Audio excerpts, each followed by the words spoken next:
I've got this disease where I keep making airport puns. The doctor says it's terminal. Oh.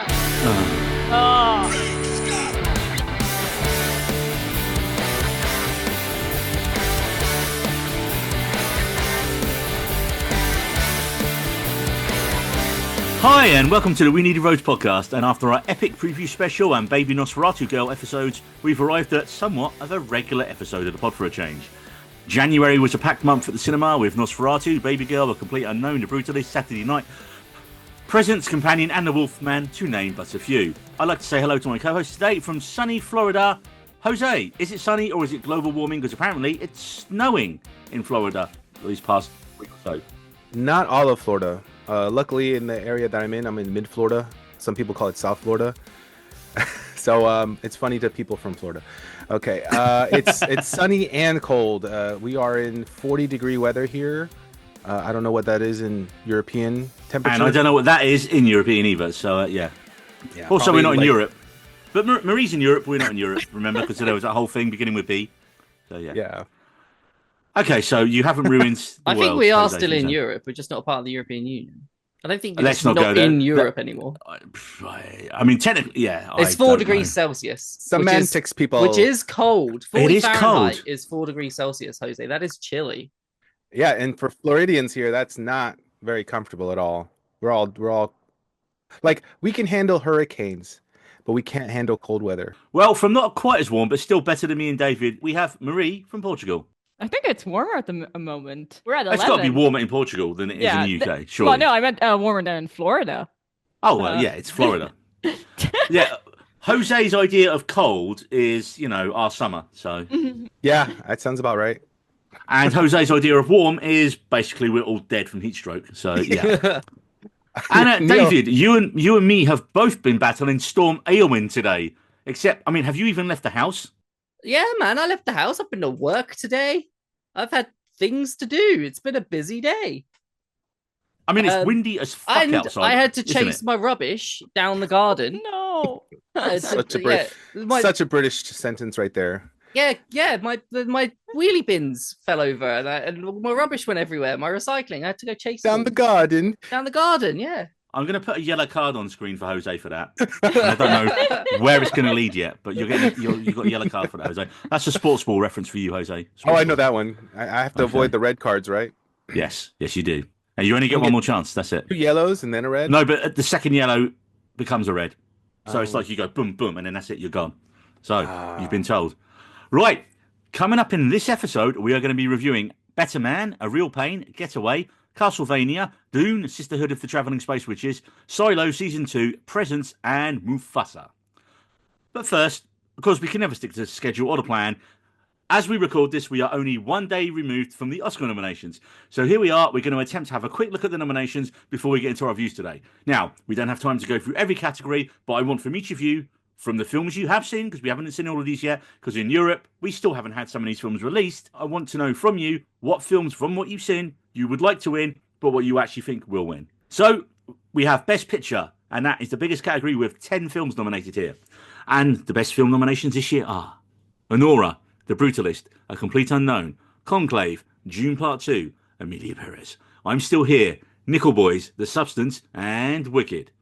Marie, what do you think will win, and what would you like to win? I feel like A Complete Unknown because biopics are always a strong hitter, but I have to say, like, even though I'm like a massive film buff, I have never gotten this right once. So I'm the wrong person to ask here. Is that your answer to both questions? I'm the wrong person to ask. Yes. Okay. David, please don't sit on the fence. No, I'm gonna because I'm the opposite to Marie, and I haven't seen hardly any of these films yet. I've only seen Dune, Wicked, The Substance, and The Wicked Substance. Yeah, and that's it. Yeah. I didn't know you've seen Wicked. I went to see it at the weekend. Oh, I nice. really liked it. Yay! I did genuinely love it. So, David, what would you like to see win? A film I've not seen, which is The Brutalist.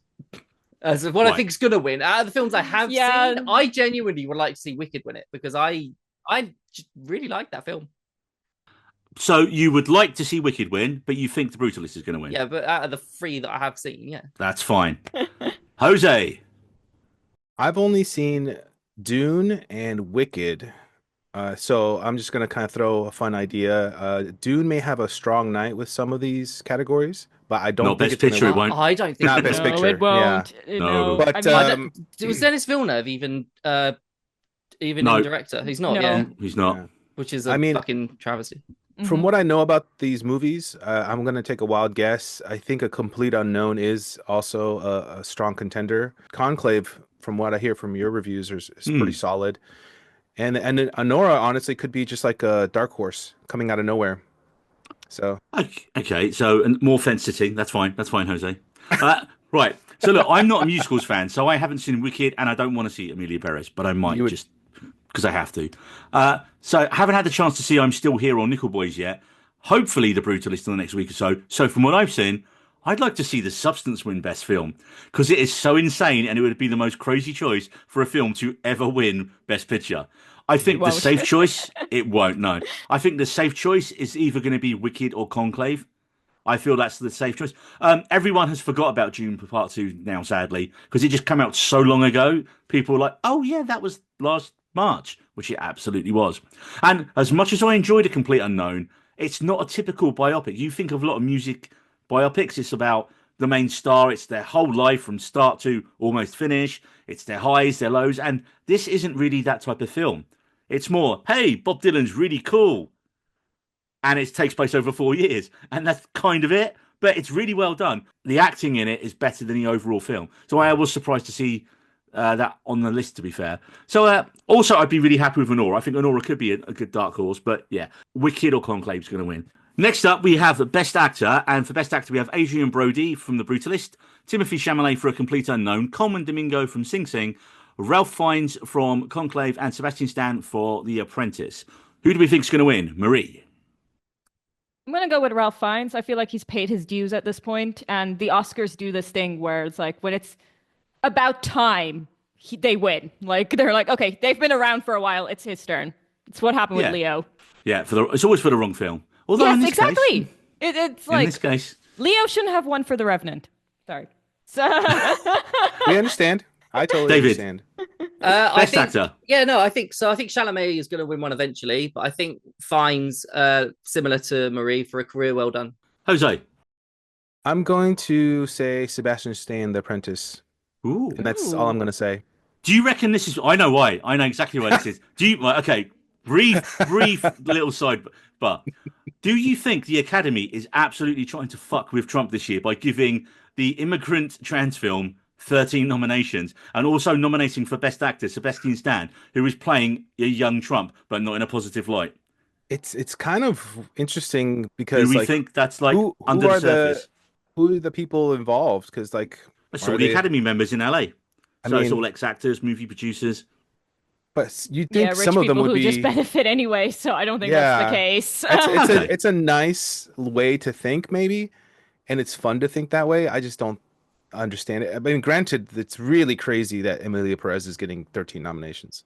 Especially as it seems to be so like I went and had a look on Letterboxd and the rating for it is so low and not just from like a lot of critics that I follow as well Hmm. absolutely hate it.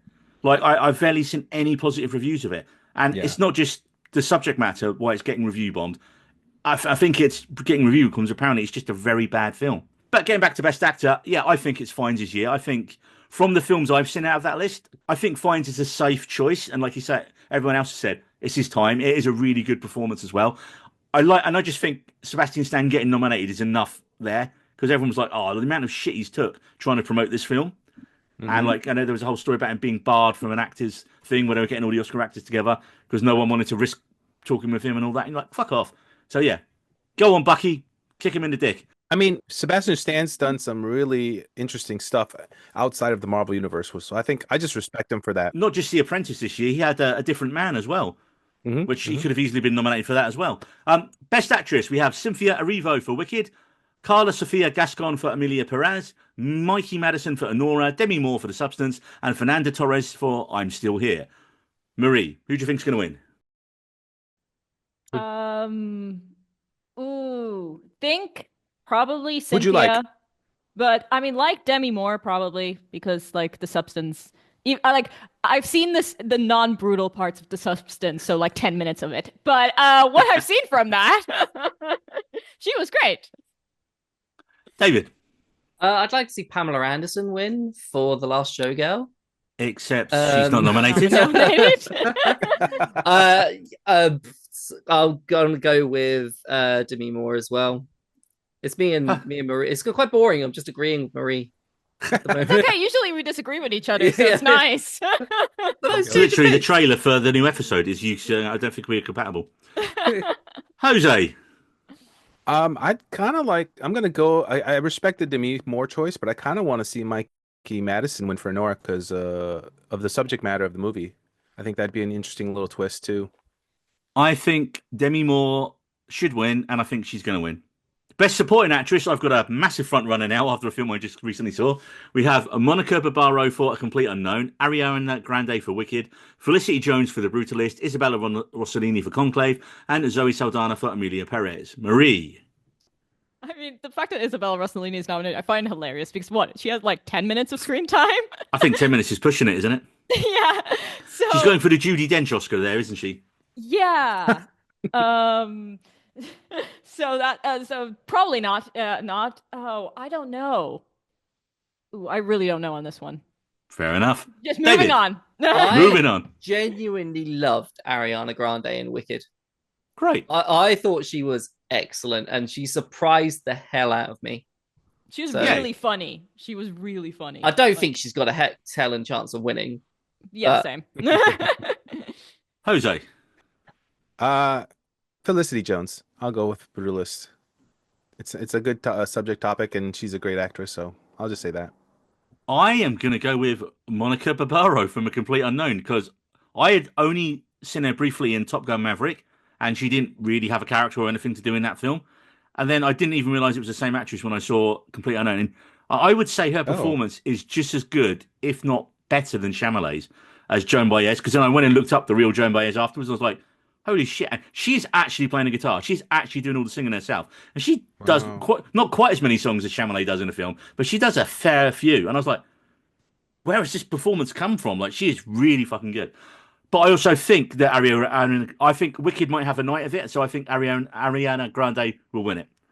Oh, no. Moving on. No, I hate Best Ariana. support. Like, I thought it was a good performance, but it was more of a fun performance, not an Oscar-worthy performance. Yeah, but sometimes those type of performances need it's to the be rewarded supporting actress as well. Exactly. Not, not. It's not Best Actress. Exactly, David. You're spot on. Okay. Best Supporting Actor. We have Yura Borisov from Anora, the first Russian nominee in a hell of a long time for Best Supporting Actor. Kieran Culkin from A Real Pain. Edward Norton, A Complete Unknown. Guy Pearce, The Brutalist. Jeremy Strong, The Apprentice. Marie. I mean, out of all of them, I've only seen A Real Pain, which I'm going to be talking about later. But I mean, Culkin does deserve it. He is so good. He is amazing. Like, I will get into it when I talk about the movie later. Nice. David. I will go Guy Pearce. And that's all I've got to say on that. Nice. Beautiful. Jose. Yeah, I haven't seen any of these, but from what I've seen of Kieran Culkin, he should win. I can already tell. Yeah, I mean, I haven't seen Real Pain because we still haven't fucking got it where I am. But it's his, right? Like, everyone says it's just so you can do the brother versus brother from Succession storyline at the Oscars. Because obviously Jeremy Strong from The Apprentice is nominated as well.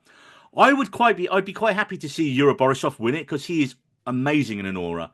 He's not really, and it is a proper supporting actor term where he's not really in the film at the start. And then he kind of comes into it and becomes more and more important as it goes on. And then towards right near the end of the film, it's like, holy shit, this guy is really fucking good. Like, that's a really fucking good performance. But I think it's Culkin's, right? Like, everyone's saying it's Culkin's. A lot of people have said the problem is he's more or less the lead of the film, really. Not a supporting actor, but they know he wouldn't win Best Actor, so they've put him here so that he will win. So, as much as I really want to see him, I really want to see the film. I imagine he's going to be very good. I do want to see him win. Next up, we have Best Director, and first of all, we have Jacques Audiard, whose name I may have got wrong, but hey, from what we heard, they got the Spanish language badly wrong in Emilia Perez as well. We have Sean Baker for Anora, Brady Corbet for The Brutalist, Coralie Faget for The Substance, and James Mangold for A Complete Unknown. Best Director, Marie, who do you think's going to win? No idea. Moving on. Anyone Dave, but Amelia Perez. Let's just go with that. I think we can get out on a t-shirt, to be fair. David. I think Dennis Villeneuve for Dune Part 2. I like where you're going with this. I like what you're doing with this. Keep doing it. And next. And Jose. Coralie Fargiat, The Substance, just to say whatever. Brilliant. I love the commitment, guys. I love the commitment. Look, from what I've seen, A Complete Unknown is just fine in terms of direction. Whereas for me, Anora and The Substance, both hands down, the direction is superb. And I think Coralie Fargiat, I really want to see her win it. But I think the safe choice will probably be The Brutalist or A Complete Unknown. I just feel it's going to be one of those two. Next up, we have Best Adapted Screenplay. We have A Complete Unknown, Conclave, Amelia Perez, Nickel Boys, and Sing Sing. Now, with this category, it is always, without fail, a smaller film that is not nominated in any other category. With that in mind, Marie, who do you think is going to win? Probably Conclave. Like, that just screams Best Adapted Screenplay. David. Yeah, Conclave, sure. I Amazing. haven't seen any of them, so yeah, sure. Conclave. Jose.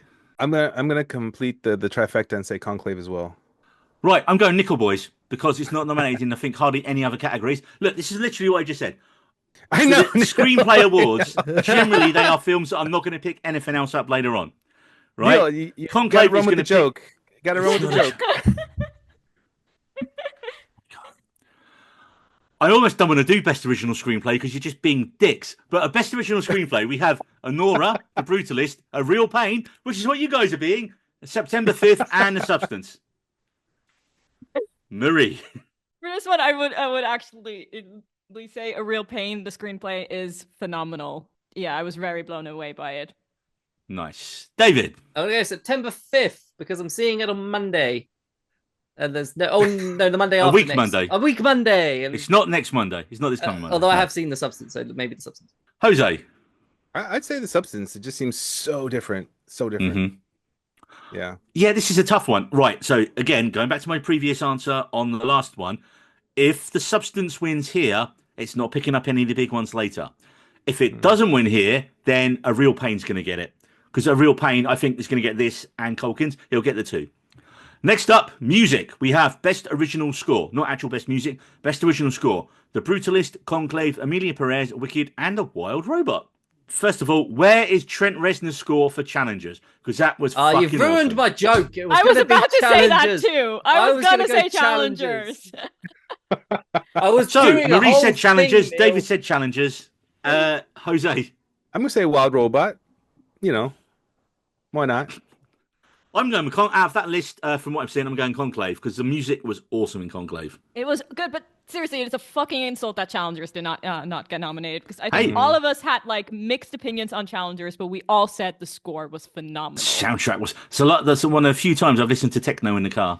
It's just Trent Reznor though.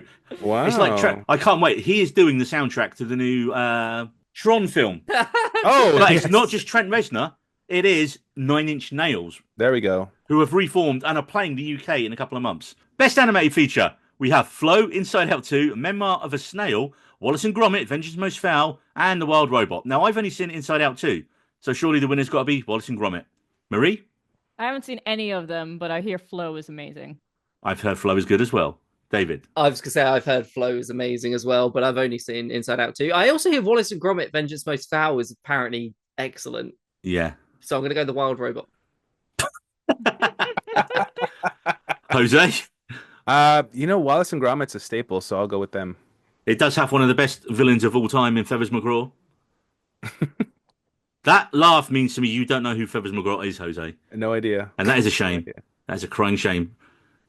I believe it's on Netflix in the States. Go and watch it. Go and watch it. Make your life better.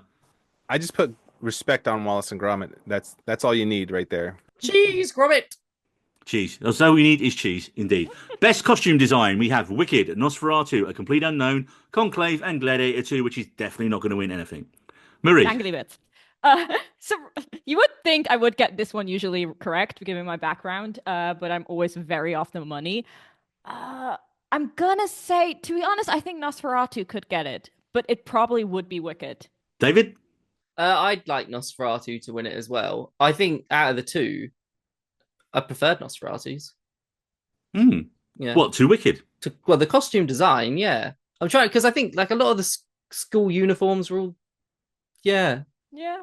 yeah, I mean, they're Nosferatu. very different from each other. Yeah, yeah, it's complete different. Yeah, but no, Yeah, but I still Nosferatu. want Nicholas Holt's coat. Holt's cult. Holt's cult. Well, I'm part of the Holt cult as well, but I want his coat. I You heard really it here like the first, coat folks. that he You was heard it here wearing. first. Jose. I'm gonna say Wicked should win it, and Nosferatu will probably win it, even though there's one character who's completely naked. So there is no costume Not all there. the time. Not Not all the time. No. I know. Look, I think Wicked probably wins, right? Although I'd like to see Conclave win because it has some epic robes. But then Yeah. I'll say Nosferatu. I think Nosferatu doesn't pick up anything here. I think it picks up its one award, maybe in a different category. Best makeup and hairstyling. A Different Man, Emilia Perez, Nosferatu, The Substance, and Wicked. This should be an open and shut one here, right?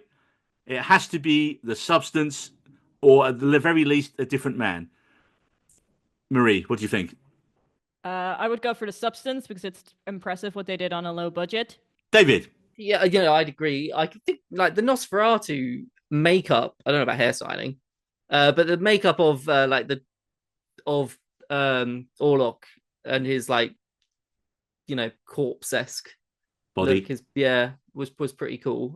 Yeah, but But this the mustache substance- shouldn't be rewarded. You can't reward the mustache. Would that be hairstyling? That section of it. It is. This is literally. Yeah, it's hair, David. It's hair being styled into that monstrosity. Jose. I'm gonna say I think it's gonna upset some people, but Sonic the Hedgehog 3. Oh wait, Nosferatu. Sorry.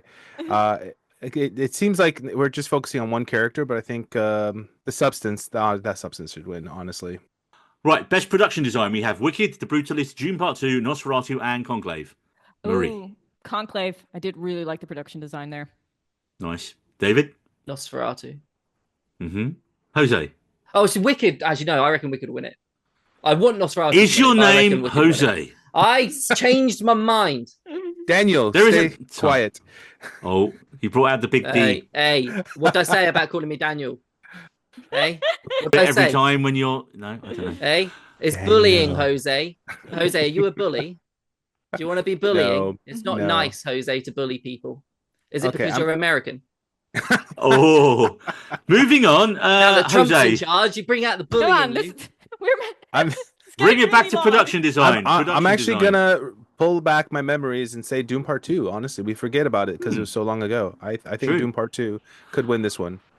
I don't really know on this. I would like to see Nosferatu. I think Wicked will probably win. And shout out for Conclave because Conclave was amazing.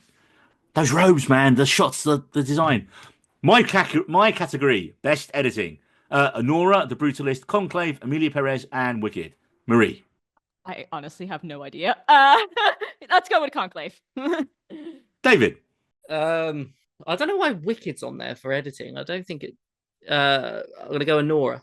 As a man in this industry, nice, yes. Jose. I'll say Conclave, just because it looks like a movie that would have good editing. Love it. That's the best answer I've ever heard. I am torn between Conclave and Honora from what I've seen. I like the editing in Honora is so just it blows you away in the first half an hour. Like I said in our review of Honora, it's like three different films, and so the editing is paced to each of those kind of different parts of the film.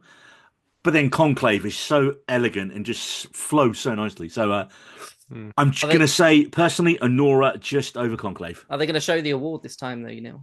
Motherfuckers edited it out, didn't they? Motherfuckers. How ironic. Arseholes, Jose. That's what they are. Arseholes. They do that. They've been doing that with costume design recently as well, which I've been. Yeah. Hey, they did it with was it Hans Zimmer the other year as well? Was it Hans Zimmer or was it the other guy? I forget. But they did it with music and it was like, what the fuck are you guys doing? Oh, let's cut to some more random celebrities doing bollocks in the crowd.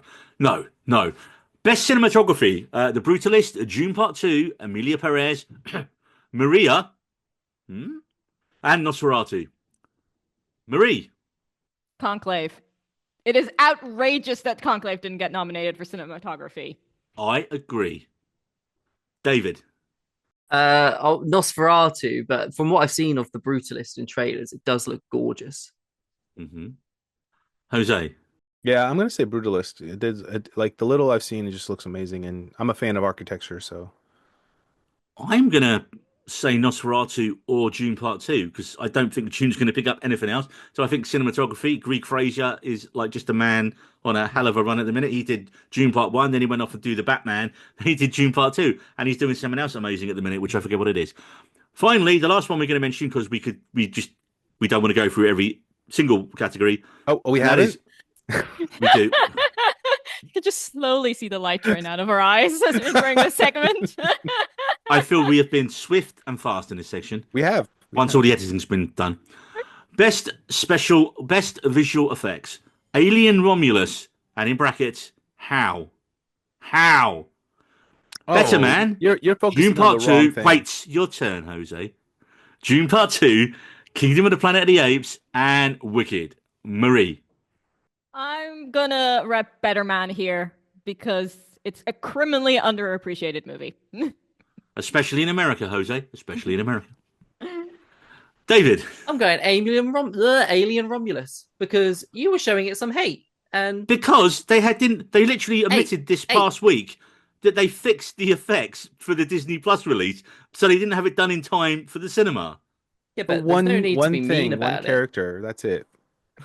It might have been more than that. We don't know. I'm not that fussed about the film to go back and check these things. Jose. That movie looked really beautiful. I'm not saying Alien Romulus should win. It is a beautiful movie, but I have to give respect to Kingdom of the Planet of the Apes. I was going to say Kang the Conqueror. I was like, Jose, we can't mention him ever again. Kang has gone back to his own planet. The Planet of the Apes series is revolutionary in how amazing their characters look, and you have to give the respect that it's an entire movie of apes that are versus one. Yeah, in an ape-off, Planet of the Apes would take down Robbie Williams. To be fair, because he's just one of him. Yeah, 2 monkey films in best special effects, and also you do have flying monkeys in Wicked, which was the other final one, which we probably did mention. Yeah. For me, though, I'm gonna. This is the only one Dune Part 2 wins, and sadly for me, because it still looks awesome.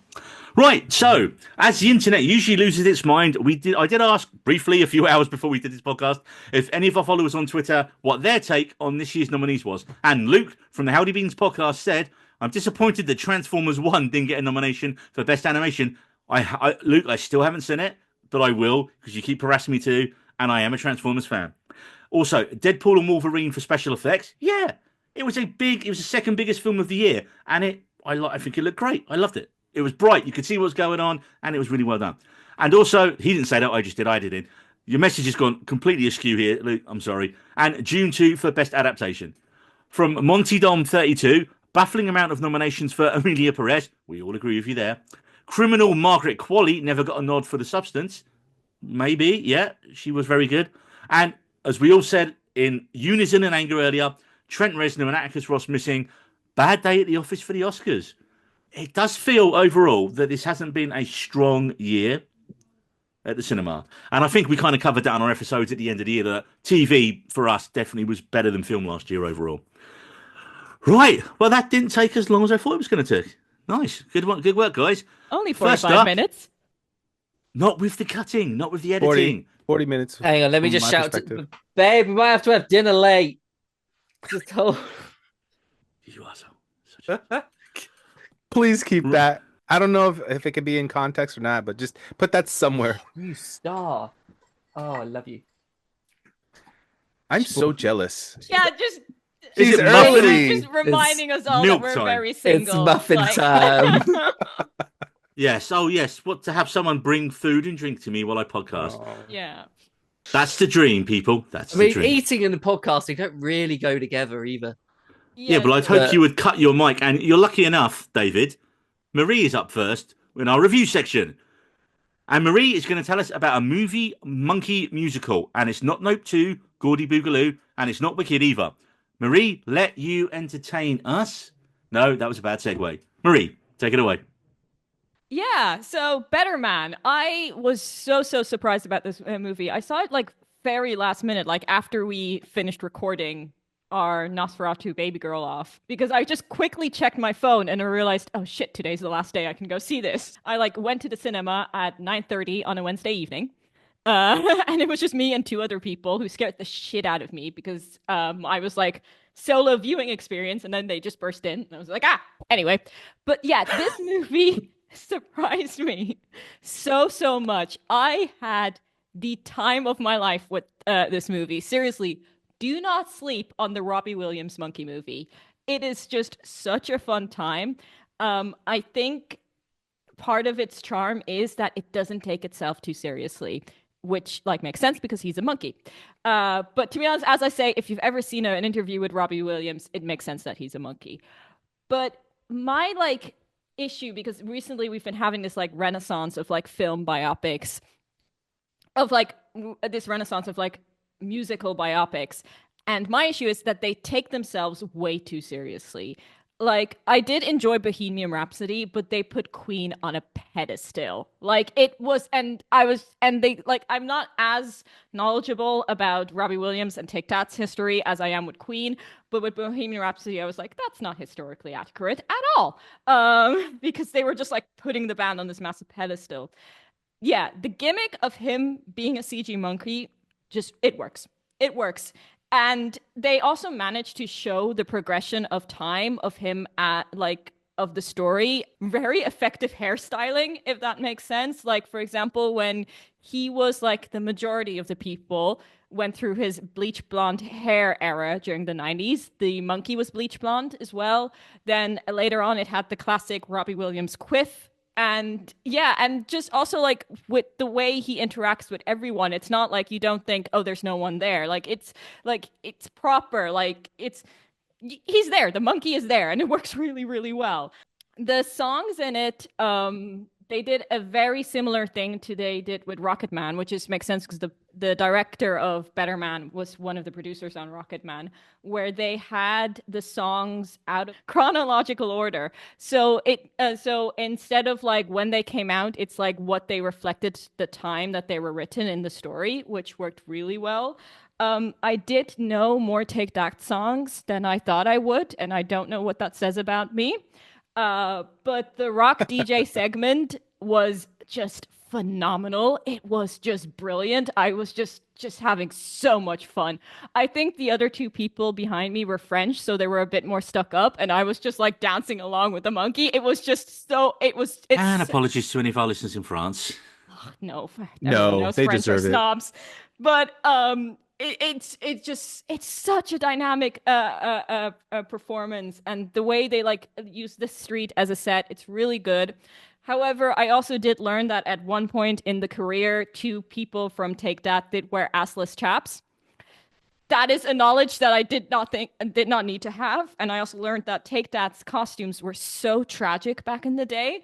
Like, I thought they just like made that up for more cinematic appeal, but then they had photos at the end, and I was like, oh shit, they did wear that. That's horrendous. That is awful. How did people find these people attractive?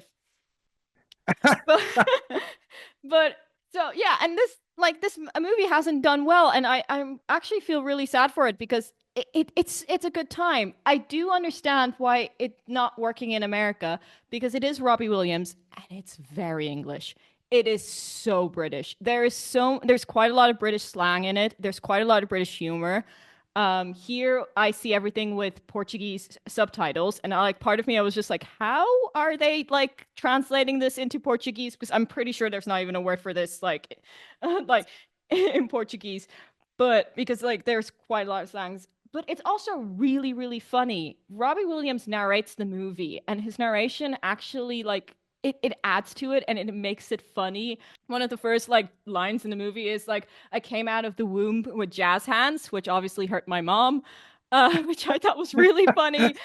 But there are other like ones where like he failed his exams, but like the day he got the results that he failed the exams, he also got in to Take That. So he's like, my mother never needed to know I failed my exams, and she didn't know until she watched this. And I thought like, it's funny, it works. My only like qualms about it is like the last like 30 minutes, it does like almost fall into like cookie cutter biopic, where it's like monkey drugs. Well, no, because you have all the monkey drugs, you have all the low points, which, to be honest, like I really appreciated them showing like all the darker sides of it, and also they do a great job of portraying imposter syndrome, and they have a great visual of slaying your demons. But then there's the like, obviously, I don't, it's a biopic, so I don't spoilers. There's the whole like, you hit rock bottom, now you have to build yourself back up again. And that's like kind of the last half hour of the movie, and I thought that was very cookie cutter biopic. And I thought the humor and the tempo of the movie kind of got lost, but not enough to ruin it for me. So I highly recommend it. There's some like great jokes. It can't be a We Need Roads podcast without me dropping a dick joke. So there is one great one that's directed to Bono, which I don't think he will be very happy about. Which made me really laugh. But yeah, it had some proper laugh out loud moments. So do not sleep on the Robbie Williams monkey movie. Like, it's great. Okay, David, are you going to see Awesome. this film at some point? I will, yeah. I won't. I probably won't see it in the cinemas. I don't think I'll get the chance. I did want to know though, Marie. How do they? Because Robbie Williams, I think he's bipolar.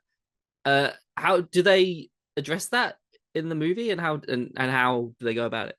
Yes, you see him like taking like not drugs, legal drugs. The legal Medication. stuff. Yeah, Medication. You see him that, and then there's this scene like also with his father where he's like, what the fuck do you have to be depressed about? Like, you're a rock star and stuff like that. So you see it. There's also like maybe not even ruin it to you, but there is a great like narration quip about depression like that Robbie Williams has. So yeah, they definitely do address it in a funny way, but also not that it like demeans it in a way. But yeah, there's like one very funny quip about it as well. Jose, you could be the second or third person in America to see this film if it's still showing. It's funny because I grew up knowing who Robbie Williams was, and he had a Huh. nice little run in the U.S. But I Did really he? didn't. Just a short one because he had like one or two hits from one of his albums that were on the radio here, and so I knew of him, but I didn't realize just how big he was. No pun In intended. Europe. In Europe, as a Yeah. fame sides. I mean, it's funny because where he is now, he's kind of like everyone's mum's favorite, like older pop star. Really, Yeah. he's kind of on that like classics tour thing. He was on a like Graham Norton talk show, which is like the big UK Friday night talk show, just promoting his tour. He's like, "Hey, tickets still available." You're like, "Come on, man!" Like, big bands don't even have to promote them; they just sell out. Like, Man, you do what you got to do. well, from pop stars monkeying around to a film from a man who can do a pretty passable monkey impression. His Clyde is excellent. I'm just looking for the Clyde reference. No, Jose's Clyde. Marie, no. David. He does a good Clyde. Is David Shaun of the distracted? Dead. Shaun of the Dead. My first film is called Getaway or Svalta, to give it its original Swedish title. And this was an unexpected watch and really a film I'd never heard of until I saw comedy legend Nick Frost, who is the film's writer and star, on stage at the Empire 650th podcast the other week, where he plugged this film I'd never heard of. And I had the, oh yeah, it's a Sky Cinema original. They're usually shit. I'm not going to bother. But then he told a story about making a film, and it was the story of how his ex-wife was Swedish, and how every year they go to visit this little island where the locals would always look annoyed by their sheer presence and never engage in small talk with them. And he just made it a mission on like the ferry over there each year, just to try and get someone to speak to him. And like sometimes some old fellow would like say good morning, and then that guy's wife would start having a go at him in Swedish, and he's like, these people are just really unfriendly. Wow. So he remembered this and decided to write about it. And then what if the family go to the island right as a serial killer starts murdering everyone? So already in your head, you kind of have this image, right? Oh, it's Nick Frost playing his usual bumbling idiot comedy character. And the whole Swedish island setting means this is going to be like a comedy attempt at some kind of Midsummer type film. But honestly, I was not ready for where this film's story goes. Firstly, Frost plays the dad of the family, Richard, on the trip to Sweden with his wife Susan, played by Aisling Bea. And they're joined by their two very disinterested, device-addicted teenagers, Sam and Jesse, played by Sebastian Croft and Maisie Ayers, making her film debut. Now, sadly, Lena Headey from Game of Thrones was actually supposed to play his wife in the film because they'd worked together on the wrestling film Fighting With My Family. And where the film goes, I can totally see Headey in that role. But I think Aisling Bea does really well. If you're wondering who is Aisling Bea, I think people probably in the States most know her from. She played the wife in the Paul Rudd show on Netflix, where he had the clone. Can't remember the name of the show, but she was in that. But she's an Irish comedian. Yeah. She's really good in a lot of stuff. So yeah, the family are off to stay on the remote Swedish island of Svalta, although the film was shot in Finland because I guess Sweden was not big enough. But yeah, and they are there to witness the famous or infamous Karantan Festival, an 8-hour play that reenacts when the locals went cannibalistic in the 19th century on British soldiers who starved the island. That sounds like a barrel of laughs to go and see. And as they get to the island, it's apparent right away that the locals don't want them there, and it's only one local islander, Matt, who has Airbnb'd them his mum's house, that is there to welcome them. And look, I really like this film's the way it treads between horror and comedy. I feel the balance is so well done, and all the families' performances are really good. Like Frost kind of slightly plays against type because, you know, with his age now, he's like kind of the dad. He's not like the funny sidekick character. He's like the dad of the family, and he's determined to have a great vacation despite all the murder happening. He kind of reminded me of like Chevy Chase in National Lampoon's Vacation. You know, he's like, we will go on this holiday. We will do this despite, you know, like just bodies and body parts everywhere. I can see But that. for me, it's Maisie Ayers and Sebastian Croft as the kids. They are so fucking good in this. I like this. Like I said, this was the girl Ayers. This was her film debut, and honestly, she's one to watch for the future. She has a line in a conversation with Frost in the kitchen that literally made me do a spit take. I literally was having a drink and I spat it all over myself and almost woke someone up because I was watching this about 11:30 at night, and I just kept laughing because the one line was so funny and Frost's reaction to it. And I'm not going to spoil that here. There are some plot issues as the film progresses. And I would say that bar Matt's, the rest of the locals are really poorly underwritten because you simply don't care about them when all the murdering starts. But in the final third of this film, all logic and sense goes out the window, and it's just you just have to give in to the fun of the bloody slaughter. Don't ask why these things are happening. Don't question it. Just enjoy it because it's fun. And also, this is a very short film. It is only 86 minutes. So there is no excuses not to give it a watch. David, it is on Shudder in the UK. I know you're a subscriber. Mm-hmm. Yep, I will give it a go. Give it a go. And it is on Sky Cinema. The rest of the world, you guys, I have no idea. But yeah, I think, Marie, maybe not one for you because of just the amount of bloodletting in it. But Jose, I feel as a Nick Frost, if you like Nick Frost and his kind of oeuvre of stuff, then you're going to enjoy this one. Right, from Swedish horror to space witches. Jose, tell us about HBO's Dune Prophecy. I'm going to cut to the chase here with Neil. I noticed in the notes, he's like, should I finish watching? Yes, you should. Okay. Dune Prophecy is a very complicated story. I would relate it to a Game of Thrones type situation where there's a lot of characters, a lot of back and forth. And how do I say this? It's like Game of Thrones to House of the Dragons. House of the Dragons seemed to slow down. I think the opposite. We have the Dune movies, and Dune Prophecy kind of picks up, but it doesn't happen right away in the series. It does take a couple episodes for things because you have to set up so many characters. Where does this take place in the timeline of Dune then, Jose? Oh, I think was it 10,000 years before the Dune movies? Definitely a prequel then. Yes. And to be honest, though, that's one thing I do have a problem with it. It's 10,000 years before, and yet the technology is kind of just stagnant. And I know that's because they've obviously avoided the AI. And actually, this takes place like maybe one or two generations after the AI wars.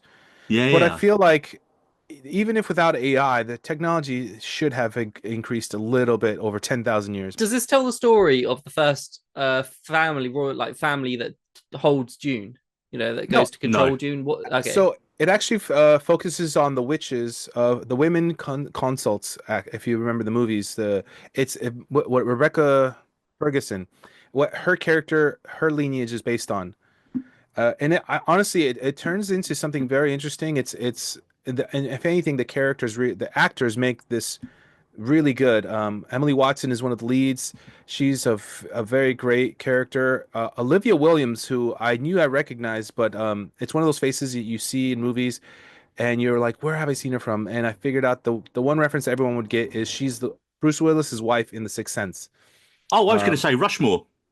That too. Oh yeah, Rushmore. See, she's done a lot of really great parts, but she's not like a breakout star. She has great. Like her, Mark Strong actually plays a weak character, which is completely type, I think, against his type, which I think it creates a greater. It just works for the storyline.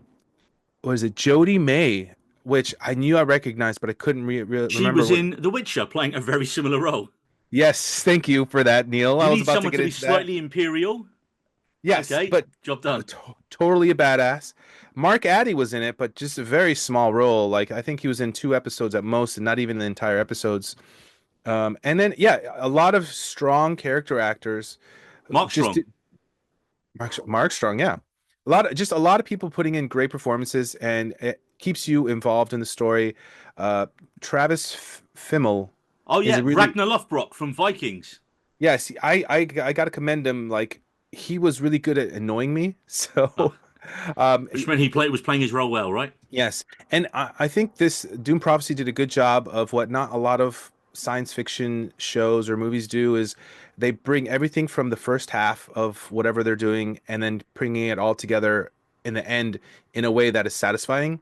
Again, it's like 10,000 years before the Dune movies, so it's like you really can't have much of a payoff. But the way they brought it together, I was like, okay, that made sense. It didn't go over the top, it didn't underperform, and I was happy with the episodes that came out. So With the season finale, how does it leave it? Is it a cliffhanger or is it more kind of a oh, okay.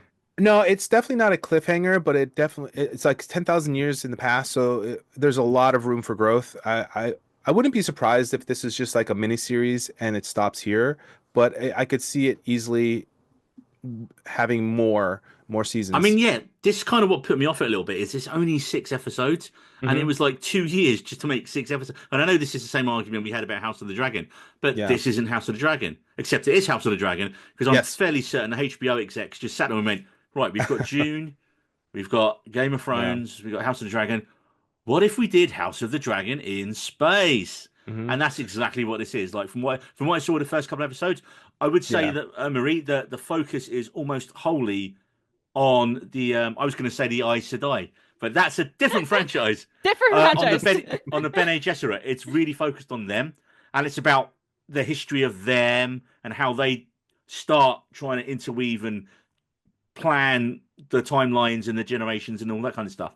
So it's really good in that sense, and it has got a lot in common with House of the Dragon. Lots of sex. Well, no, it's got a lot of common. It's got a lot. It's got a lot in common with the original Game of Thrones. Lots of sex. I did not see. There's not this much sex in any of the Dune films. I did not expect to see space cocaine and clubbing in the show either. But Yeah, there's that I in like there. that. Yeah, I kind of like. Oh, it's kind of a bit more. People can't just be all like, "Oh, where was me?" Space stuff. All Or the like time. It was kings and like, oh, queens, it's like yeah, they're having regular fun. people too. So yeah, overall, I'd say I'd recommend it if you watch the first episode or two and you're still into it. I'd say it's worth I finishing. did watch the first one or two, but I didn't finish it. I think I'm like got four to go. Marie, I mean, 6 episodes, Space Witches. I think it's worth it. If I you like think I will sci-fi, check it out at one point. Maybe not right away, but I do love the world of Dune. So I'll probably will check it out. I don't know why I haven't continued it on because I did like it. And there are shocking twists in it and shocking deaths. And you just like lots of shock. Whoa, spoilers. I mean, it's, yeah, death. don't It's worry. death everywhere. There's plenty of characters. You won't know who it is. Exactly. They didn't see it coming.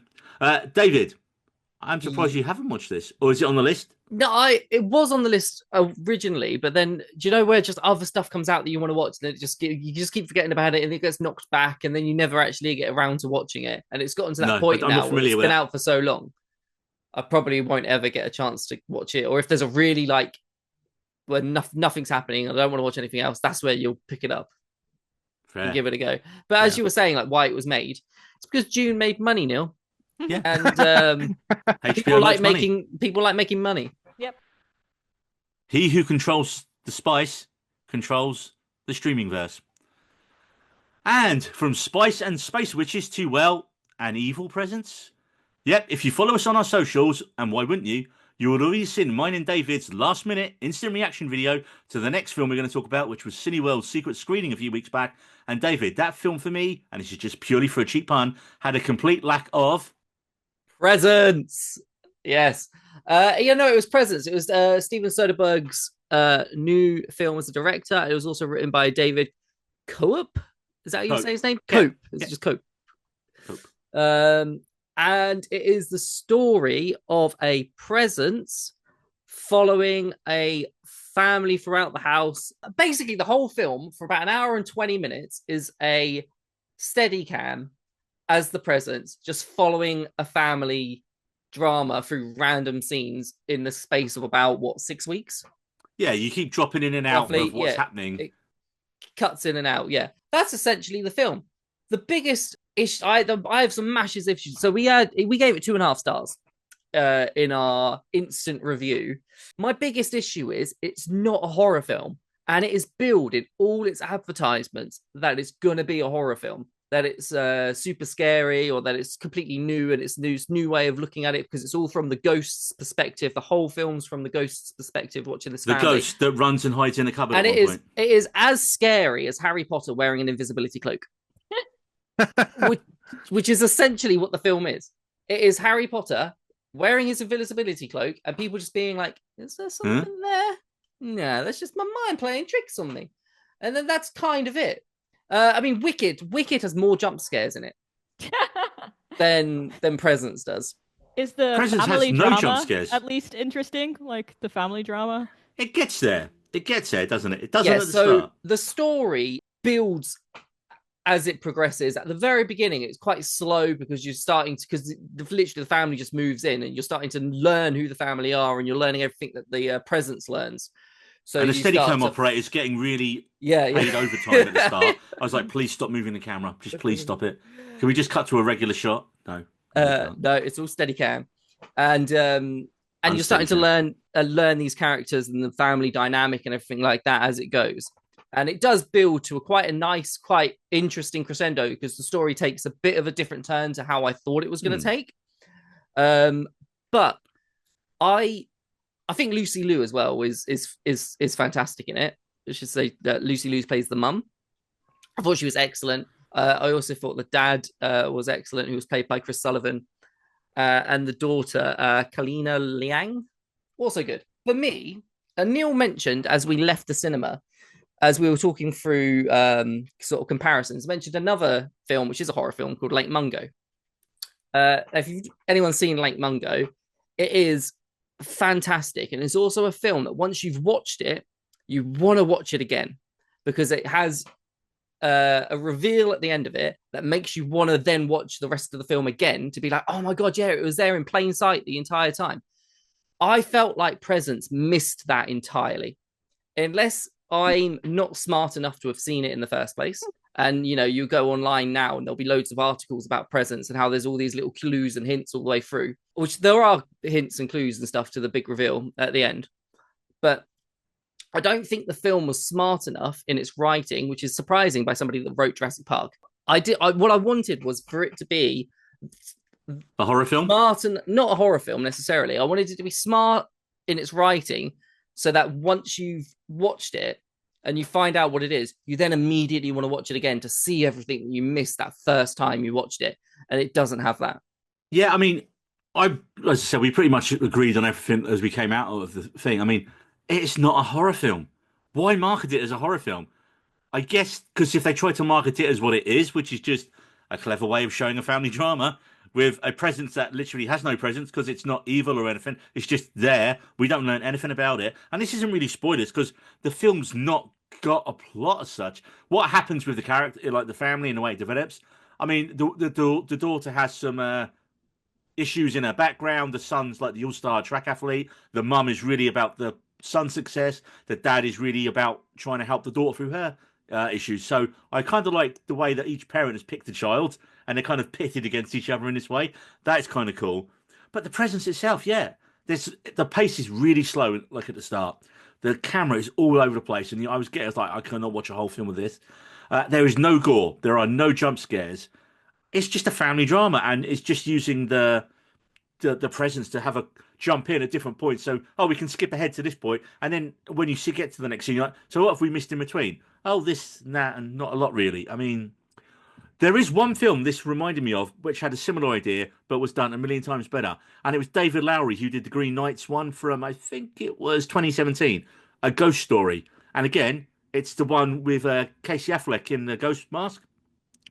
But if you look at that, that is not billed as a horror film. It's billed as a supernatural romance. Yeah. And it's that's the kind of similar thing, you know. It's just the presence. Whenever you have a film and it's a ghost film or a presence film, but it's not. That's the problem. Is if you've got a presence in a film, it needs to be something. We don't know anything about who the presence is, what the presence was, and therefore. Yeah, but that's all It hints building at up it. to the twist at the end, isn't it? Yeah, That's but they all. still don't. There's a reason behind why that was the But case. It's because it's We building still to the don't twist. learn who the presence is or was. Yeah, we do. Well, I must have fallen asleep at that part. We Well- do. It's like the main ending. Did you miss that entirely? Yes, I did. Yeah. Do you want to cut this in a second? What No, I'm about to say? fine. I'm fine. Because yeah, it's like they tell you who the presence is at the very end. How did we not? You missed it. I But how did we not talk about this when we came don't out? know why you. I don't know, but that's yeah. I Okay, thought it well, was there's obvious. going to be a lot of Part of the beeping episode to that do you on need to this. cut it out. Oh. No, this stays. This stays. My Beep, mind is beep, blown beep, here. beep, beep, beep, beep. Yeah, I like. Due to technical error, Neil not understanding the end of the film, I'm missing the point completely. So, I thought about segues for the next film, and I just couldn't think of one, and that is a real pain. Hey. Yes, once you've all recovered from the ultimate dad joke, Marie, tell us about the now Oscar-nominated A Real Pain. My brain just broke. Okay. Is it Neil not knowing? Not watching a film properly? Is that? Yeah, I'm still hung up on that. Anyway. Yeah, so I saw A Real Pain this week, and this is and the cinema gods were on my side because I had a completely private showing, which was just honestly The dream. the best thing in the world. I think it did actually heal my soul a bit. Like the movie itself is also really good, but the fact I'm just going to pause you one sec. Has anyone ever had a complete screening to themselves? David? Yes, when I went to see, I can't remember what it's called now. It was that silent film that won the Oscar. The Artist? Yeah, The Artist. Yeah. oh, that's a Awesome. good one to Jose? have like no one. No, I just watch pop culture movies, so people actually like to watch the movies. Oh, boo. You just hate the French, don't you? You really hate the French, Jose. The only film I've ever seen was right before COVID happened, and it was Underwater, that bad horror film with Kristen Stewart. But actually wasn't that bad when I yeah. kind of looked about it. But there was no one there because like everyone was like, oh, perhaps we shouldn't go out. And I was like, I'm going to go to cinema. And there was no one there. Marie, please continue. Yeah, no, it was absolute bliss. I mean, my cinema like is never crowded, but even with like 2 or 3 people there, they still manage to piss me off. Like that person who answered their phone right in the middle of Baby Girl and then started having a full-on Man. conversation. I almost murdered that guy. But so that's why I think my enjoyment of this movie is very much enhanced by the cinema experience that I had. But A Real Pain, it is just such it is a great film. It is really good. It is a movie that deals with the themes of survivor's guilt, the knowledge of like suffering through tragedy, but also then having to live on. And this is like told through the 2 cousins, played by Eisenberg and Culkin, who are just amazing together. I actually like got interested in this movie when like Neil actually just mentioned this earlier on the Graham Norton show when I saw the 2 on there. Because I recently got back into watching the Graham Norton show. I'm getting I'm just settling into being like a middle-aged woman at this point with my crochet and Graham Norton. Or your that a middle-aged co-host? Yeah. Hey, I'm not middle-aged. I don't look middle-aged. I did not agree to that. Anyway, just hearing Eisenberg talk about the movie and the dynamic that he had with Culkin just in real life just got me very interested in. And basically, Eisenberg was writing this story. And then as he was writing this, because it was originally set in Thailand, he came across this an ad for a bougie Holocaust tour. So basically the idea is that you stay in 5-star hotels, but then also visit concentration camps. And he just found this like juxtaposition so fascinating. And the people that go on these tours, he's like, okay, that is the plot of my movie. So that it is that I've been on one of those. like the bougie ones. Bougie, but it was a trip from the cruise ship where all the guests are like, I guess, staying in really nice places to a concentration camp. And there was that really weird mix of people who were just taking pictures of the place and like being respectful. And then, I'm sorry, Jose, but Americans who were standing and posing for selfies at a fucking concentration camp. I literally stood in someone's shot and ruined their picture and just looked at them until they left. Because I was like, what the fuck are you people doing? I literally had to think, do I put this in? Do I shoot this every shot almost when I was there? And I was constantly checking with the tour guide. It's like, is this okay? I'm not. And I literally had to weigh up, do I even put this on the video? Because it's a souvenir video we were giving to people. Do they really want a 15 to 20 minute piece about a concentration camp? So I just did a little survey and asked them, and they went, "Oh yeah, that was the highlight of the cruise." I was like, "Okay, I can get it, but yeah." So there's two different kinds of people who do these, and I'm sure you're probably going to tell us that. Please continue. No. That just reminds me the worst that I've ever saw of this is someone's Tinder profile, where someone's literally No. like posing on the train No. tracks right in front of it, and like my friend showed me, and she's like, "Is that?" Wow. And I'm like, "Oh yeah, that's it. Yeah, that's Auschwitz." Jesus. Like it's yeah, the people are just completely tone deaf, Man. and um, it to be honest, it doesn't lean that much into that concept as much as I thought it would. But the idea is that their grandmother survived their Holocaust, then moved to America, and then she recently passed away. So these two cousins go back to Poland to basically learn more about their Jewish history and find more connection with with their grandmother. And there's just that's where the story starts and the dynamic. And then we learn that Culkin's character had a very deep connection with his grandmother, whereas Eisenberg did not really have that much of a close connection with her. And there you can also kind of see that conflict there. The standout performance does go to Culkin. Like as I said earlier, all the awards are justified. He is just phenomenal in this. I have not seen him in anything else, to my knowledge, but I do now really want to see Succession because I just enjoyed him so much in this movie. And I do agree what Neil said earlier, where it kind of feels like he's the main character, but Eisenberg still plays a very important, pivotal role in this movie. And I have to say, like, Culkin's performance is good, but a lot of credit has to go to the script. The script is genuinely really good. It's one of those where it's funny and happy. It's like creating comedy out of tragedy. But there's some like genuine laugh out loud moments. Like one of my favorite lines is they're not going to arrest two Jews in Poland for just a little bit of weed, which is a line from Culkin's character, which is brilliant. But yeah, this whole movie is just basically 1 week. We follow these two cousins on this tour with these other people, and like you immediately get a sense of who these people are. Eisenberg's character is the responsible one. He has a job, he's married, he has a kid, whereas Culkin's character is unemployed. He can afford to get to the airport like 4 hours earlier because he has nowhere else to be. And there's just this brilliant moment where Eisenberg just has no like it's in the trailer where the movie starts with him just constantly calling him because he doesn't believe that he can get himself to the airport and is genuine surprised when he beat him to the airport and he's there, and then he's just like, "Oh, have you checked in and everything?" It's like, "Oh yeah, I've done all that," and there's just that look of surprise, like, "Wait, what?" And to be honest, like that really hit hard as the fuck up of the family, because Aw. as I've spoken to about often on this pod, like just because you have depression does not mean you can't do daily tasks like get yourself to the airport. And just generally, I've had that look of my family when they look at me. It's like, "Oh wait, you actually did manage to do that," and I'm like, "Yeah." Yeah, it's to be honest, very related to the airport, but I thought that was like really a really good and really good way to set up the characters. And both of these characters are going through shit. Like you can tell. But Culkin's character is going through it more outwardly. He's more expressive. You can see like the physical pain in him, whereas Eisenberg is going more quiet.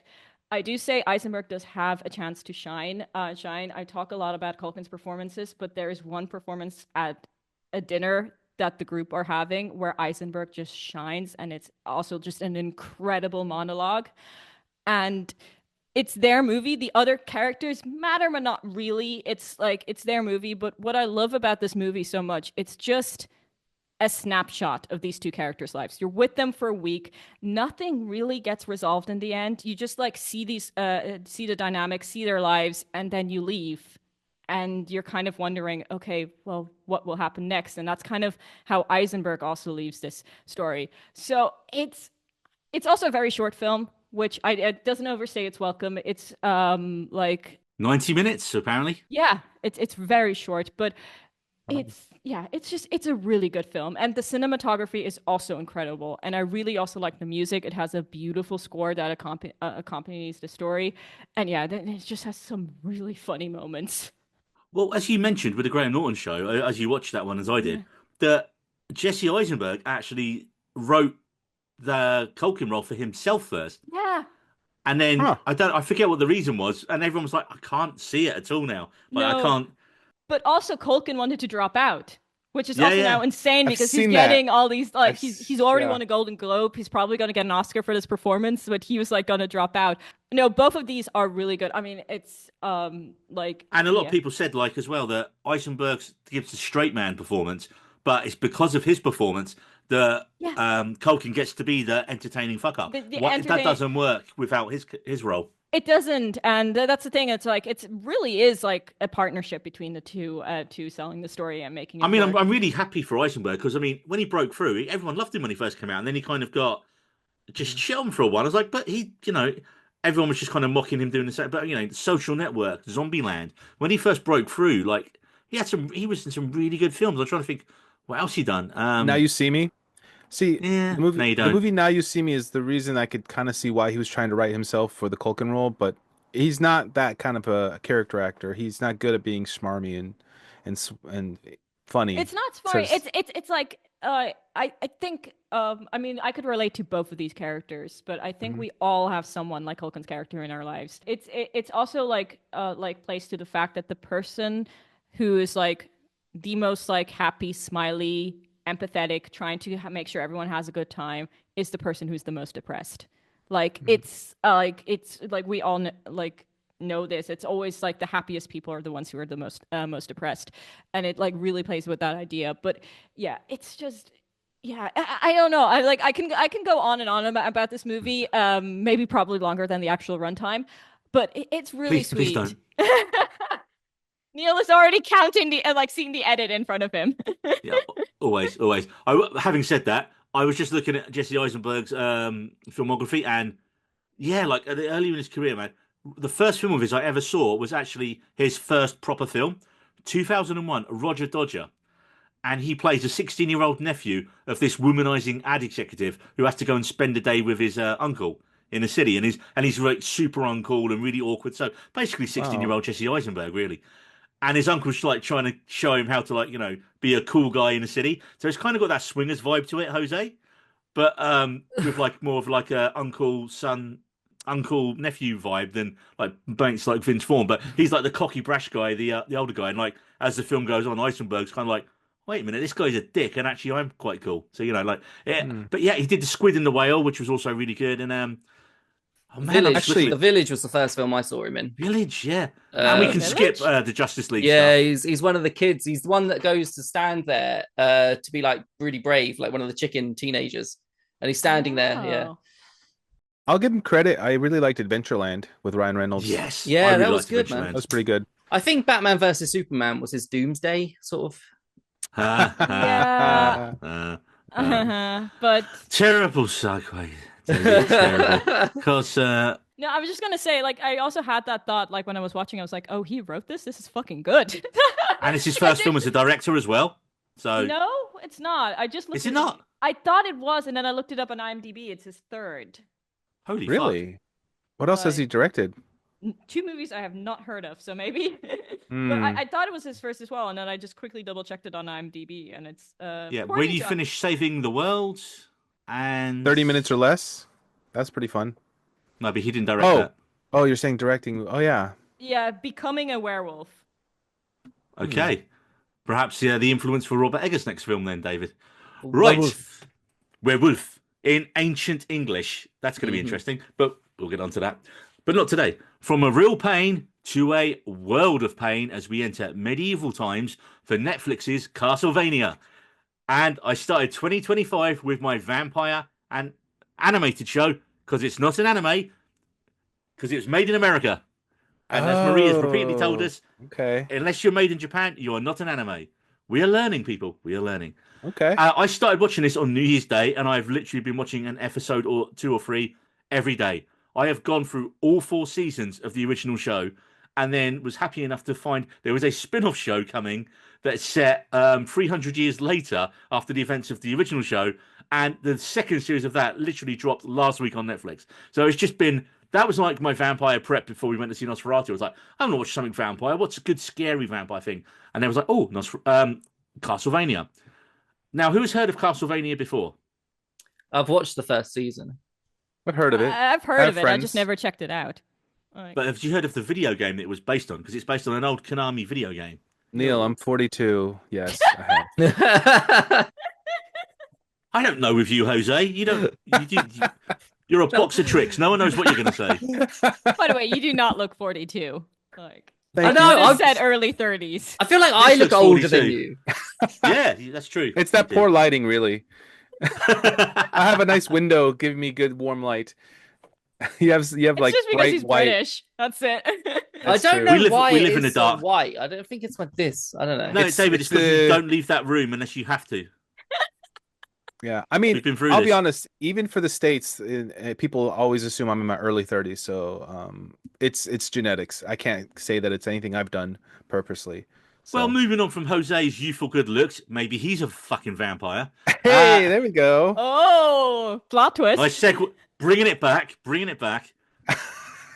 This show is written by a guy called Warren Ellis, who's like a big comic books writer, and the show pulls from elements from all the different kind of best parts of the video games, because there wasn't really much plot to the video games. They were mainly like side-scrolling shoot-'em-ups and beat-'em-ups, where you literally just had to work your way through a castle and beat Dracula. I mean, they were like, the original Castlevanias was so basic back in the day. But this show, honestly, when you told me to start watching anime, you gave me a big list of stuff, Marie, and I didn't watch. I watched the first opening 20 seconds of the weird one with the rabbit, and I told you not to watch Beastars. yeah, you told me, and I didn't. I watched I was like, the guy is I clutching was like, that. you're not yeah, ready for Beastars. I'm not ready for Beastars.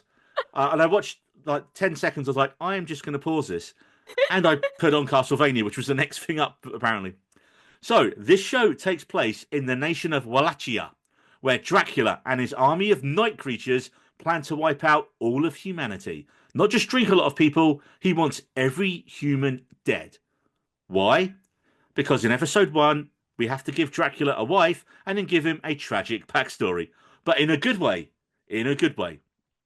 Yes, this is kind of a minor spoiler, but also it's the setup for the whole series. You then get your 3 main characters who will kind of assemble slowly over the course of the first season. The first season is only 4 episodes, and it literally is just almost an episode on introducing each character. Episode 1 is Dracula, and what happens to him and his wife. And then it's your next 3 characters. We have Alucard Tepes, voiced by James Callis, who played Boltar in Battlestar Galactica. So very English. And he is the half-human, half-vampire, estranged son of Dracula, who reluctantly agrees to stop his father's plan to exterminate every human. Joining him is... It's not a great first name to have for a character. Trevor Belmont. You could have come... Your surname's Belmont. You could have got a better medieval monster killing name than Trevor. Nothing against anyone called Trevor, but come on. Really? And he's voiced by your mum's favourite, Richard Armitage. So that's a reason to watch the show.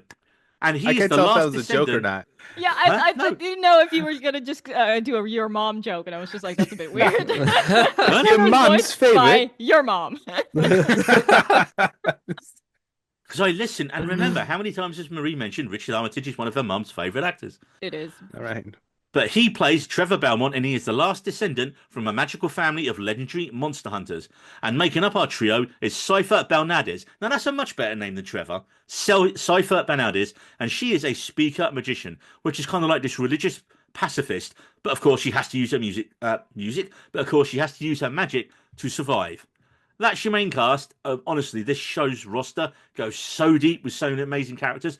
Like I said, season 1 is almost like a taster of what the show could be, because it was only 4 episodes. But then from season 2 onwards, what it does well, it expands the story out, so you learn more about the side characters. They get standalone episodes, and it's so well done. you introduce characters called Devil Forge Masters, Isaac and Hector, and they possess the power to turn a corpse of a regular person into a monstrous creature of the night. And they are both such fascinating characters.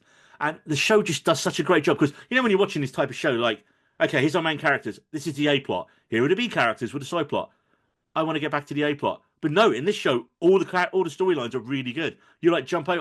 I want to see more of Isaac and his like struggles with being a demon forge master. Give us it, yes.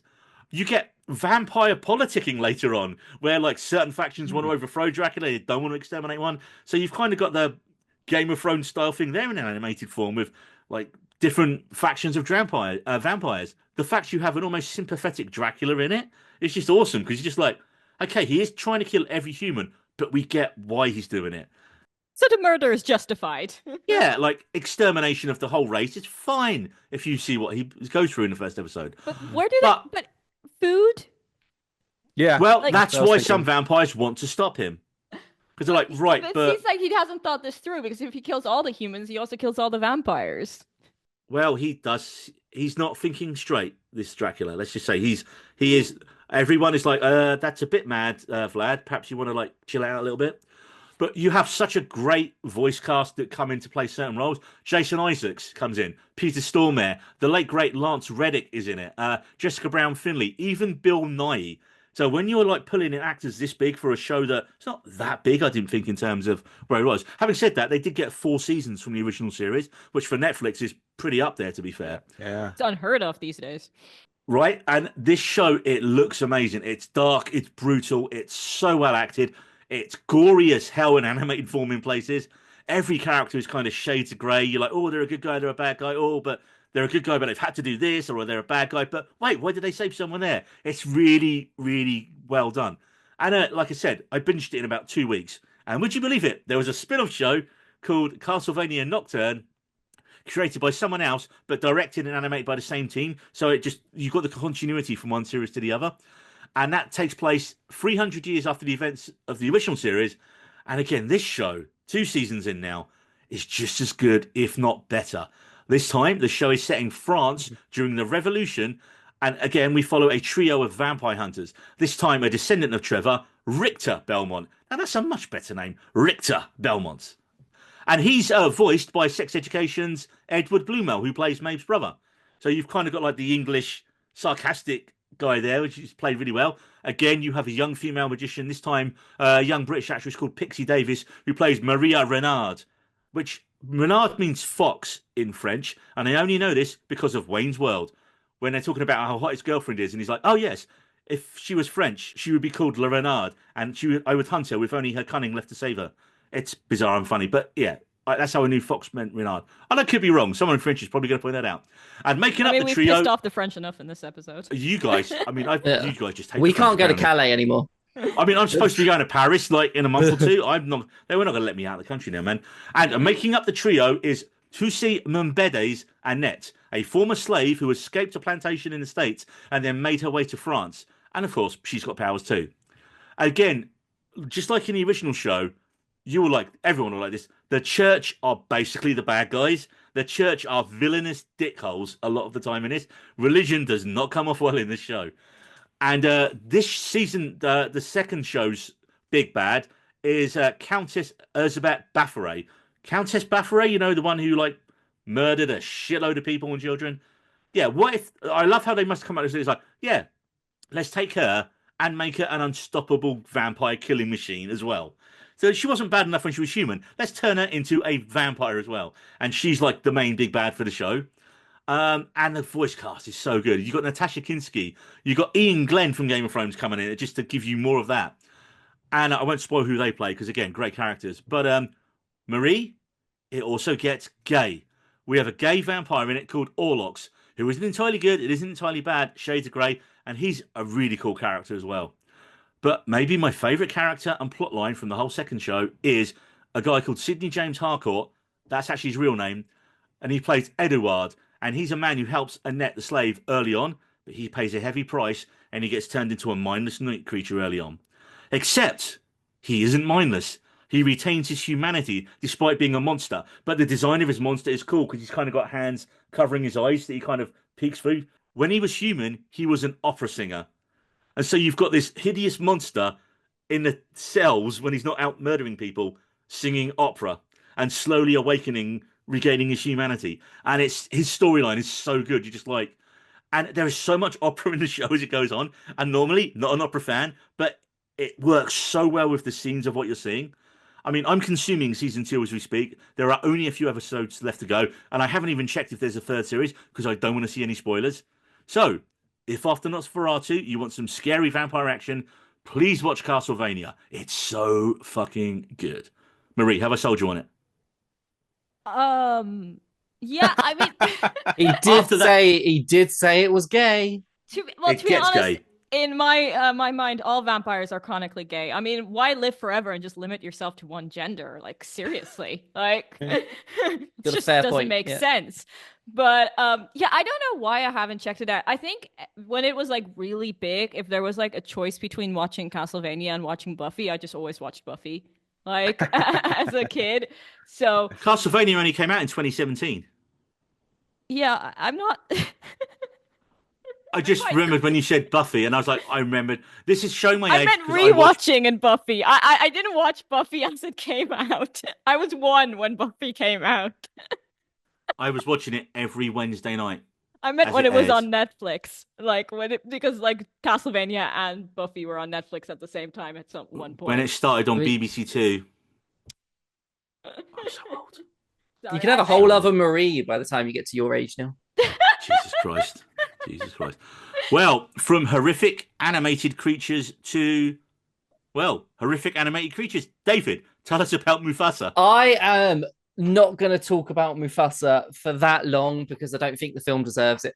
Oh, So don't Shots worry fired. about it, guys. So it is a sequel prequel. A sequel in the sense that it is Rafiki telling the story of Mufasa to Kiara, who's played by Blue Ivy Carter, who is Beyonce's daughter. Mhm. And Beyonce plays Nala, which I thought was quite nice. I was about to say, nice bit of Meh. nepotism there. Yeah, so anyway, Rafiki's telling the story, and it is basically a classic prequel to a film that didn't really need a prequel in the first place, where you find out it plays all the greatest hits from the first film.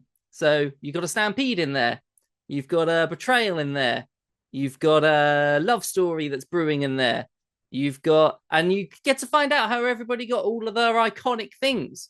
Like, did you ever wonder where Rafiki got his stick from? No, not No. once. You're gonna find out if you watch Mufasa. This sounds like Chuck and Lost, and let's do an episode where we find out how he got that tattoo and what it means. Did you ever want to know how Pride Rock became Pride Rock? Because it was gay. You're gonna find out if you watch Mufasa. Do we find out how Scar gets his scar? You'll find out. If you watch Mufasa, yes, you'll know how everything, even stuff that you didn't think you'd want to know, comes into this. This is the worst kind of prequel right there. Yeah. It is that as who was it? Was it Marie mentioned earlier? The cookie cutter. It is a cookie cutter of a prequel and how prequels are done to films that don't really need a prequel. Aaron Pierce, who is the main character from Rebel Ridge, is the voice actor for Mufasa. He takes over from the legendary James L. Jones, who of course passed before this came. And there is a Big lovely shoes to fill, man. The first thing you see on the screen, which is quite touching, is a James L. Jones tribute before the film even starts playing. Nice. Which was quite lovely, yeah. The Then film, it's downhill from there. the pacing of the film is off from the beginning because you're constantly cutting back to Rafiki telling the story and Timon and Pumbaa just telling random jokes when you're like, just get back to the fucking prequel story because you don't care about Timon and Pumbaa just being there, being like, oh, it's thunder outside and we're not in the story. When are we going to be in the story? Fucking never. You ain't alive. No one cares about you. You know, it's like just stop cutting back to you. It really irritated me that. We can see. The this I think is Lin-Manuel Miranda's worst job at coming up with original music. Ooh. Was it him though? Did it then? He did all the songs in this. Yeah, there is one song in it that literally made me laugh for all the wrong reasons. Mads Mikkelsen, like Amelia Perez. The Mads Mikkelsen voices the main evil lion in it. So the story is Simba loses his family, he gets swept away down a river, and he gets separated from his mum and not Simba, Mufasa. I was about to say. That's a plot twist. Gets separated from his mum and dad, and then he gets adopted by Taka's, who's obviously Scar, Taka's parents. And so that was it. Like Simba. When was it ever established that Simba, Mufasa, and Scar weren't biologically brothers? Well, you're not paying attention in the last film, David. That's the ending. You got to mention your cock up now for that to work, Neil. It's staying in, David. I will freely admit it. I don't know. Maybe because they didn't look alike. I don't know. I suppose, but like it was a bit random that they were like, oh, you know. So anyway, Mufasa, is adopted. There are these white lions that are like big fucking muscly lions. You know, they're really scary and intimidating, and they're bigger than every other lion. And they go and they want to be the main lion gang in amongst all the other gang. You know, there was going to be one Lion King. See what they did there? One Lion He said the King. title. He said it. He did the thing. And Simba's I keep saying Simba, and it's Mufasa and Taka's trying to just run away from these guys because Taka is the last of the royal bloodline, and they're trying to kill him, and they're also trying to get revenge on Mufasa. And the story is then basically running away from these whilst trying to find Malele, which is like essentially the promised land. But the one song that I wanted to talk about that genuinely made me laugh out loud is the Bye Bye song, because Mads Mikkelsen sings do you know the Scar song in the original The Lion King? And it's be prepared, and it's such an intimidating, iconic song, and it's got all the Nazi symbolism in it during the animation, and it's awesome. The Bye Bye song is not that. I think it's trying to be that, trying to be intimidating, but it's Mads Mikkelsen going, I'm gonna make you go bye-bye. That's it. That's the song. Wow. And it made me laugh because it's not scary or intimidating, it's just funny. Was this supposed to be funny? I don't think no. It was meant to be scary, and it was meant to be Scar. It was meant to be the Scar song. This is during a point where he's there. I like Scar. He's being Scar intimidating. And it didn't work. And neither did that joke, Neil, apparently. No one remembers Scar Punk. Was it a joke? No one remembers Scar Punk. It was a very short amount of time. It was a thing. Once again, I'll just remind you of my age. But... Yeah. He'll be around for like the fourth wave of it coming back, Marie. It's fine. Yeah, So, you'll see it come back. Essentially, the best parts of Mufasa were the use of the original music, where you get goosebumps, you know, when you've got the music that you love from The Lion King starts playing, and then you're like, oh, just nostalgia. The best parts about it are the nostalgia of it. The rest of it just doesn't need to exist. I take issue with the word live action. I will give it this. It obviously isn't live action. What, really? One of the biggest criticisms the original, like I say, the previous one got was the facial emotions that the lions and all the rest of the animals had. They really improved that this time, and they gave them slightly better emotions, so you can actually see how the lions are feeling in certain scenarios by giving them little smiles or little frowny faces, or They still look like shit. anything like that. I think they looked better. To be fair, they looked But you better. can't even tell them apart. Like, I've seen like clips of it, and I'm just like, who's who? Like, they all look identical. Well, David, from disappointing sequels, Jose, to a disappointing second series, Jose, tell us about Silo Season 2. All right, Neil, I'm going to start this off by asking you not to interrupt too much, because we're going to have very different opinions about this. Well, I mean, not very, but if you've read the notes, you can see where I'm going to mention at the end. I have not gone that far because I didn't want to. Don't read them. Tell me what you think, Jose. Going clean, going blind. So what I'm going to be talking about is Silent Witness? Silent Night. I'm talking about Sound of Silo. Silo season 2 on Apple TV. I actually quite enjoyed it, but not the same as season 1. So that's where it's very different. It took its time, and the cast changed again a little bit in terms of pulling up smaller side characters and pushing them up because of the fact that we've lost a few of the characters from the first season.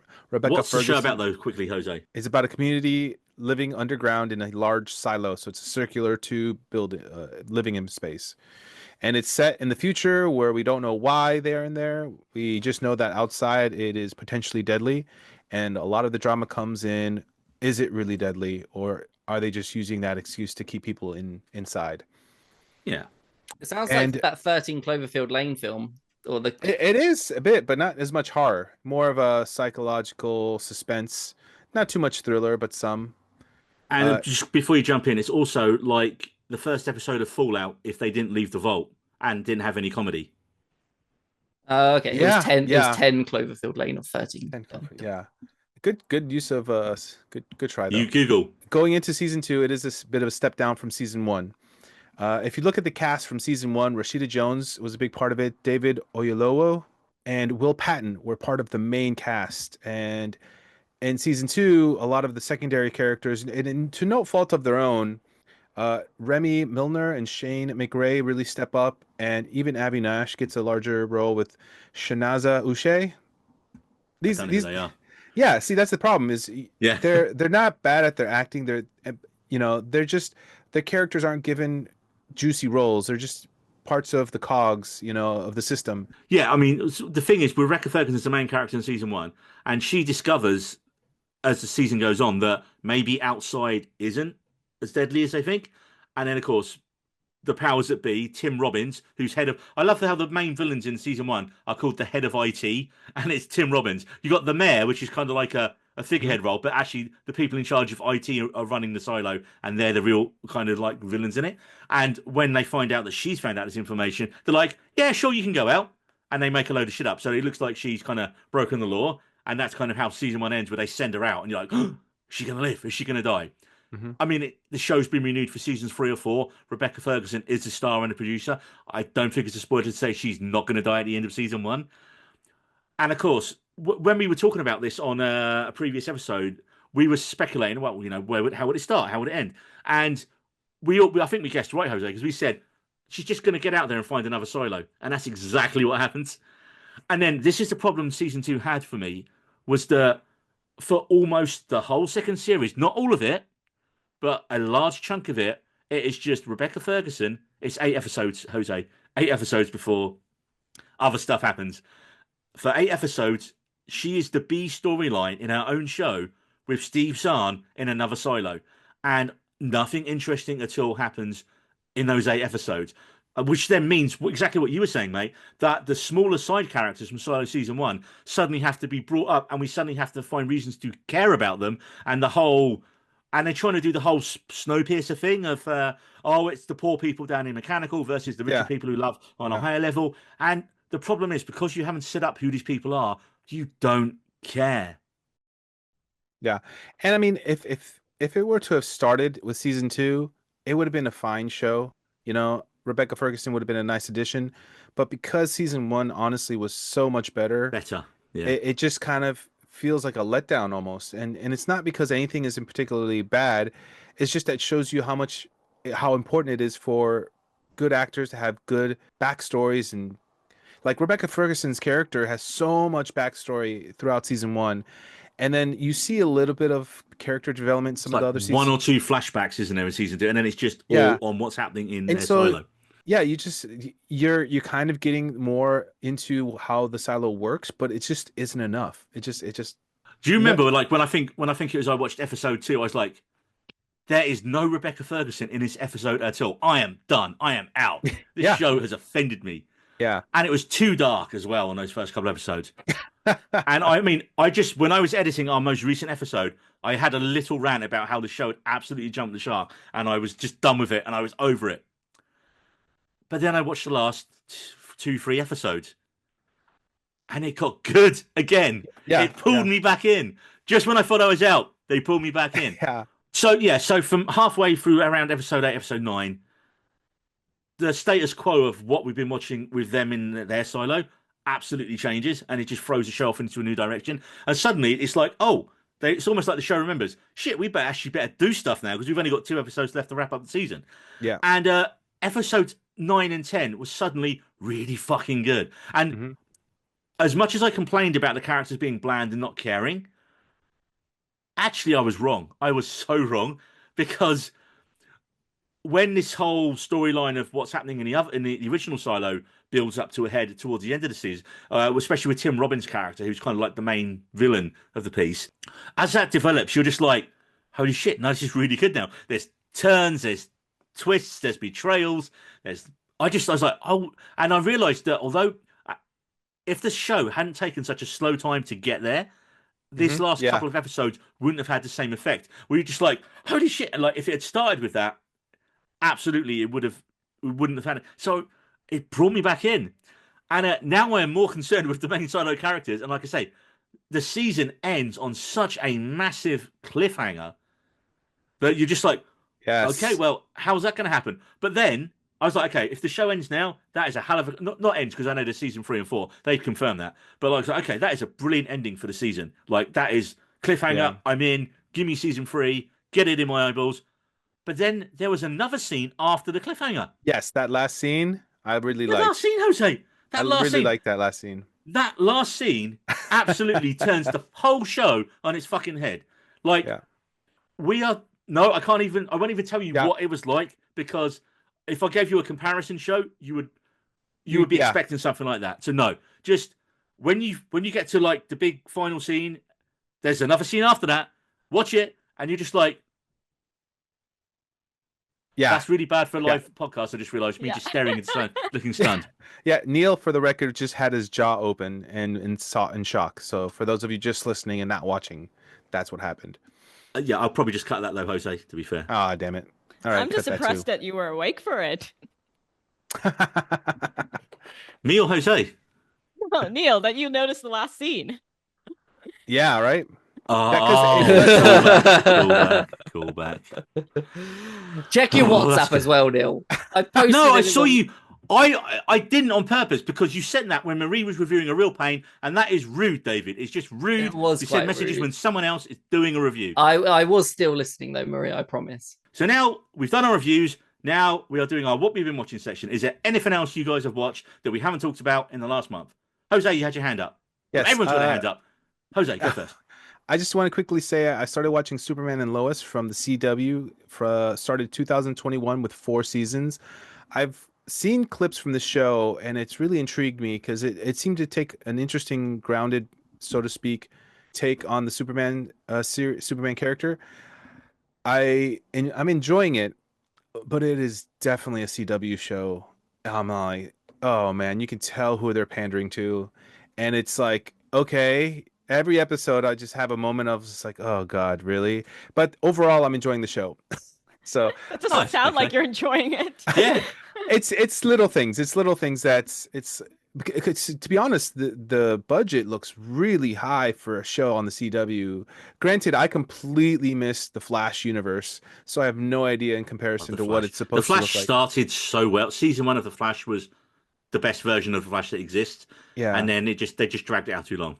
It's just me being an adult watching a show that's clearly geared towards teenagers and young adults. The old days of the CW. That's the hard part for me. I remember Smallville.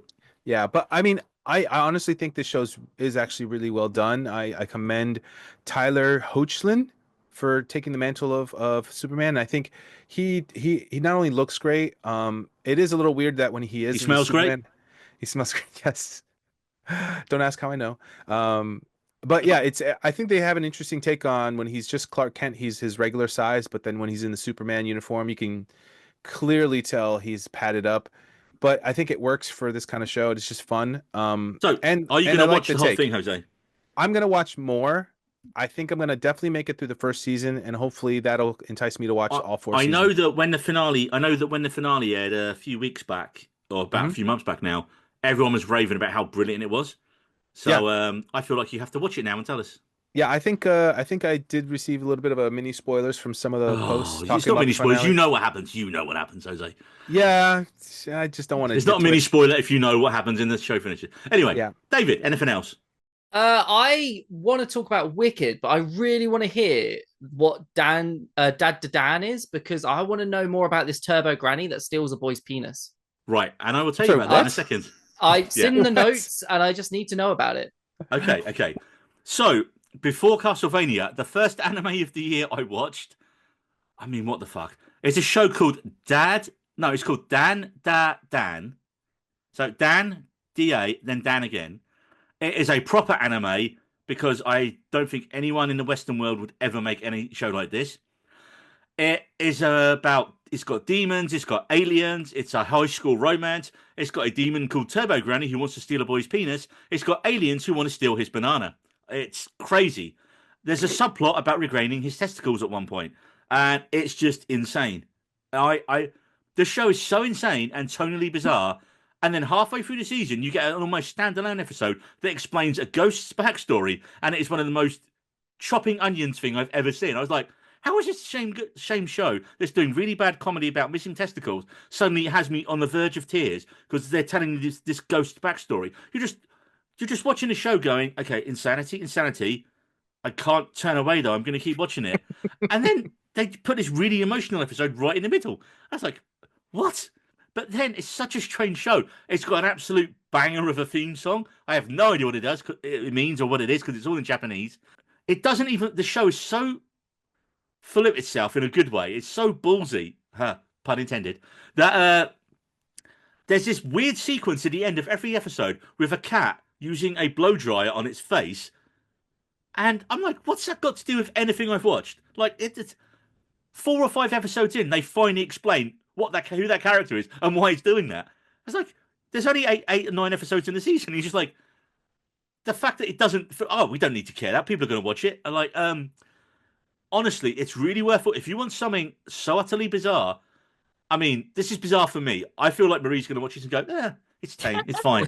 This isn't like Beast Wars or whatever the one you mentioned. Beastars. This isn't like, I feel like Beastars might actually top this. But honestly, David, they're very short episodes. It's just weird. But you can't take your eyes off it. I might be there for it. Where'd you watch it? It's Netflix. Netflix. Okay. Yeah. Dan. I need to know if this granny gets the penis. I'm invested in that story, and I haven't even seen it. I just Out want of to point out context, this time. that is so bad. And I just want to point out this time I wasn't the one who initiated the penis talk. David initiated the penis talk. It's true. Oh, sorry. I was going to go on about Wicked. Yeah, because I got to see Wicked. I wanted to talk about Wicked in this episode, and then got vetoed by these two. Let's talk Wicked. Let's do Guys it. can talk Wicked Me, now. you have Jose seen it. Let's 3.5 minutes. Neil can disappear for 3 minutes, and it could just be us three talking Wicked. Let me start because I have the least involvement and least. I thought it was fun. Ariana Grande surprised me. I did think she was funny. I've seen bits of the original like actresses singing, and I'll be honest, they have better voices. But I think it was because I don't know. I think and that's Ariana like Grande, a better voice than Ariana Grande for these songs. But I also heard that some of these songs got lengthened for the movie, which was some of the people I've talked to, they didn't like. They were like, let's make it one movie and not stretch out songs to fill it into 2 movies. But outside of that, I thought the production design was great. It looked wonderful. There were some scenes with CGI that was a little off or obvious, but it was fine for me. That's why I wanted to start first. I thought it was fine. And I feel like you guys are going to be like... I thought Ariana Grande was such a big surprise how good her Belinda was. I thought she was amazing, and I'm genuinely happy to see her get an Oscar nom, even though I don't think an Oscar nom's really the right space for that recognition for this specific role. I don't know what that recognition would be. I think it's just people talking about how wonderful she is in it and how well she did that role. Because I loved her, and I loved her popular song. Great. It was amazing, and the defying gravity moment. I don't often get like goose pimples when I'm watching anything really. I don't often get like full on like goosebumps, but it gave me proper goosebumps. That that moment and the song and how it was done. I I actually had issues genuinely with really Defying liked it. Gravity. Oh, I We all do. really None of us can liked do it. it. No, no, I just thought they stopped and started the song way too much. And that kind of killed the momentum a bit. Like, I'm not saying like the vocal performance wasn't there. It's just, I think it's just like they kept starting, and I was like, okay, just like, because like in the musical, it's like all more in one more segment, and it's like they kept starting it, and then like, yeah, I don't know, her be flying around, I think made it a bit disconnected in my opinion, even though it like was very impressive, but it was still good. I mean, everyone knows what my favorite part of the movie is. no, I don't. Because I've been spanning it. Jonathan Bailey. Jose. Oh, Come on, yeah. man. Sorry, I came out of Wicked and just was spanning Jonathan Bailey gifs in the chat, and I know these guys aren't the audience for it, but I don't give a fuck. I was just like, he is perfect. He's having a great point in his career. Oh yeah, amazing point. Like, been cast in the new Jurassic Park film. This amazing moment in his career. Yeah. I mean, he was great in Bridgerton as well. And then I loved him in Fellow Travelers as well. But yeah, just dancing through life. I had like an out of body experience, out of body moment through dancing through life. Was that in the original Broadway show? I can't remember it. Dancing through life? Yes. It was. It's slightly different, but it's in it, yeah. Okay, yeah, because I couldn't remember that song in the original Fierro Broadway. is very different compared to Broadway. Like, he's more goofy in the Broadway, like more lazy, whereas this Fierro is like more active and handsome. Yeah. But I didn't mind the change. I wouldn't. Well, I'll just sit him at the West End, wouldn't I? West End's the London West one, End? right? Yeah, West End. Yeah. West End. That's why. I mean, they're the same. So yeah.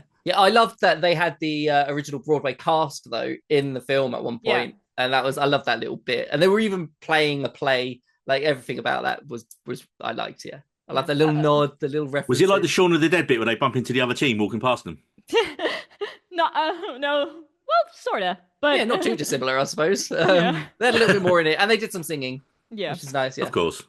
One thing that we mentioned on our preview episode that I've watched in the last week, I needed to find a show to watch with my dad, and therefore it was Netflix's new Western show, American Primeval, which stars Taylor Kitsch, Jai Courtney, and Betty Gilpin from Glow.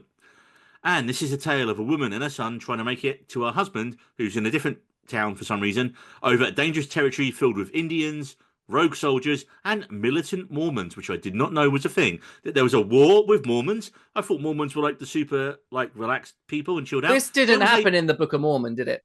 No. They didn't go around killing people like this. There's like actually a militarized Mormons taking on like the soldiers in like town. I was like, what? I had no idea that was a thing. So I should probably do my research and see if it was a thing, and they just didn't make it up. I feel like they didn't make it up, though. I feel like it's probably a real thing. But this is from the writer of The Revenant. So it's really good, but it's really fucking grim. I mean, people die. There's lots of horrific injuries and violence. One of the Indian attacks is probably one of the... Like, the sound work is amazing. The sounds of the arrows arcing through the air almost made you just like shiver, because it's... You want about that first episode?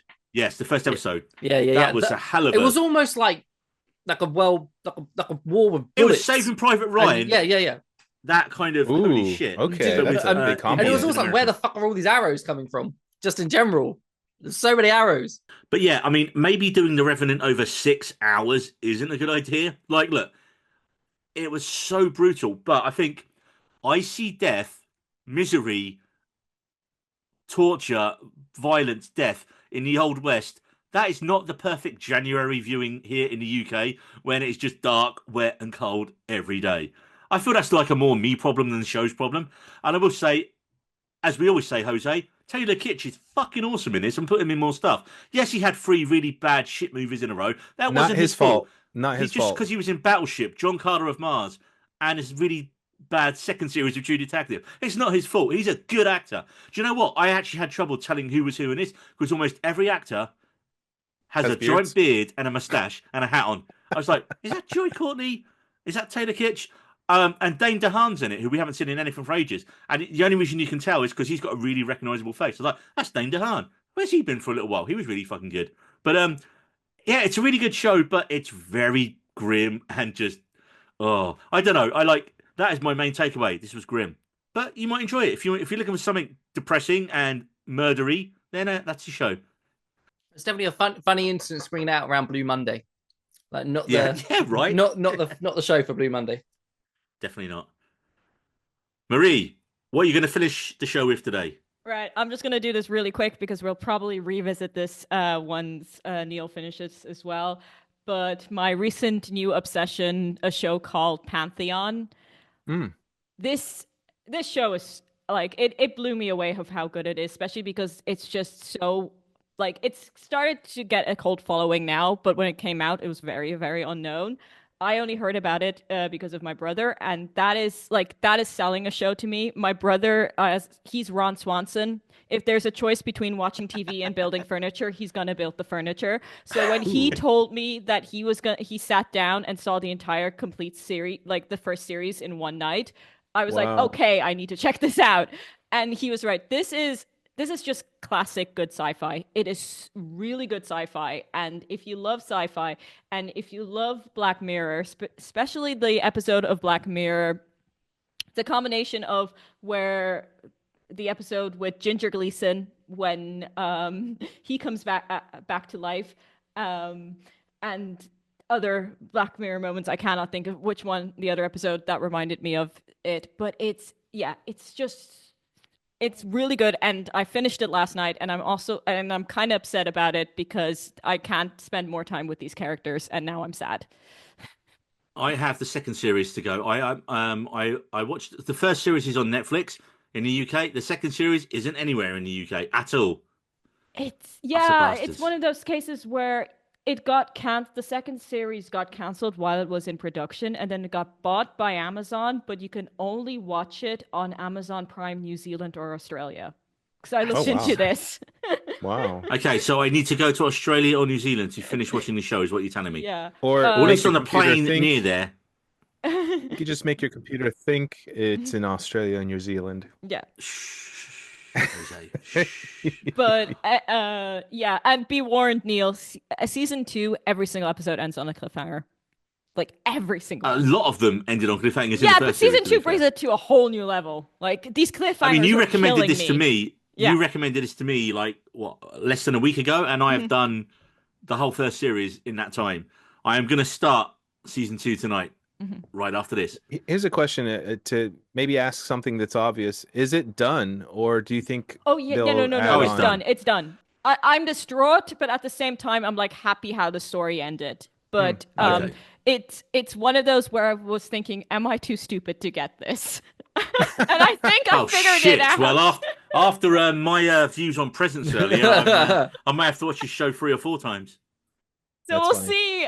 I'll probably bully Neil into doing a spoiler special because I have to go into details on this later. But Okay, I might watch it too then. it's only 19 episodes in total, and they're 40 minutes. It's a quick watch. Okay. Like, Some of them are 40. They are 40-minute episodes, each of Yeah. them. and if you Wow. love sci-fi, like this is just classic good sci-fi. Are you saying 14-minute episodes or 40? 40. Oh, 40. 40. Okay. I will say that I watched the first episode. I was like, okay, yeah, I'm digging this. And then the second episode, there's a scene involving Pearl Jam's "Alive," and I was like, I'm sold. It's one of my all-time favorite songs. It took me 3 months to learn that guitar solo when I was a teenager. Any show that has that kind of love for Pearl Jam, and it has Queen in it in the same episode. That scene was amazing as well. And yeah, the show is basically about like the government control and uploading AI consciousness and people, and are they people, and all this kind of stuff. And do you know what show it made me think of a little bit in terms of the way the government and the big corporations work? It made me think of Invincible a little bit, but I think that's because the animation style is kind of similar. Yeah, Okay. I agree. But it's a lot more. I would say it's a lot better written in Invincible. It's much more dramatic. You care so much more about the families and the characters, the these emotion characters. there. It's so much more. Before Marie collapses Yeah, I into will. a... If we do a spoiler special, I will cry about a certain moment regarding these characters. Aw. Okay, well, that is all the time we have on this episode of the We Need a Rose podcast. I'd like to thank my co-host Marie. Marie, are you off to watch any more Monkey musicals? And if not, where can people find you on the socials? I think I'm monkeyed out at the moment. The next one is a horror movie, so no way. So you can find me underneath the handle Life on Mars. That is Twitter, Instagram, and TikTok, and also Letterbox because I'm doing this film review thing. So if you want more in like real time updates of what I'm watching, follow me on Letterbox. Yeah. And also obviously check out my other podcast, Two Girls, One Reasonable Cup, if you want to know how to live your best sustainable life. Nice. And our new head of IT, Mr. Jose Lopez, are you planning to run any dictatorial regimes anytime soon? And where can people find you on the socials? I will answer the first part with maybe.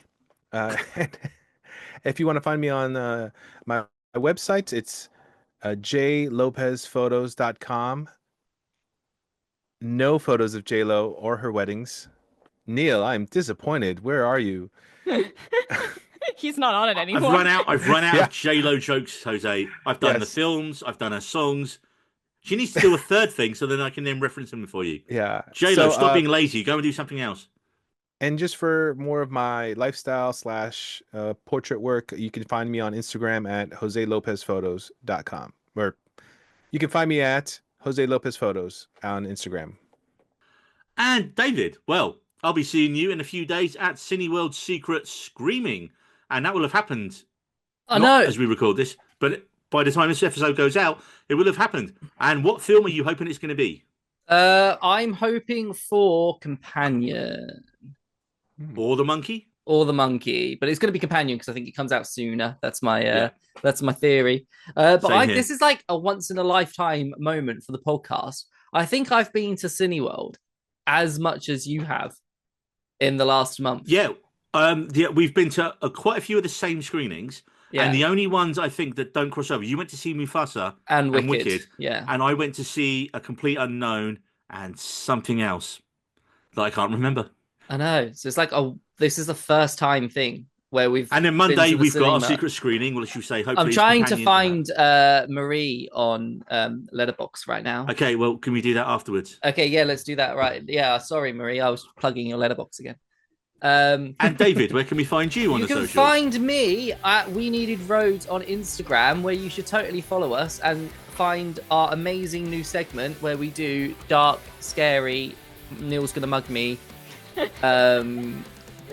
Post cinema instant reviews. Yeah, instant reviews, and you should also follow me on Long D on Blue Sky.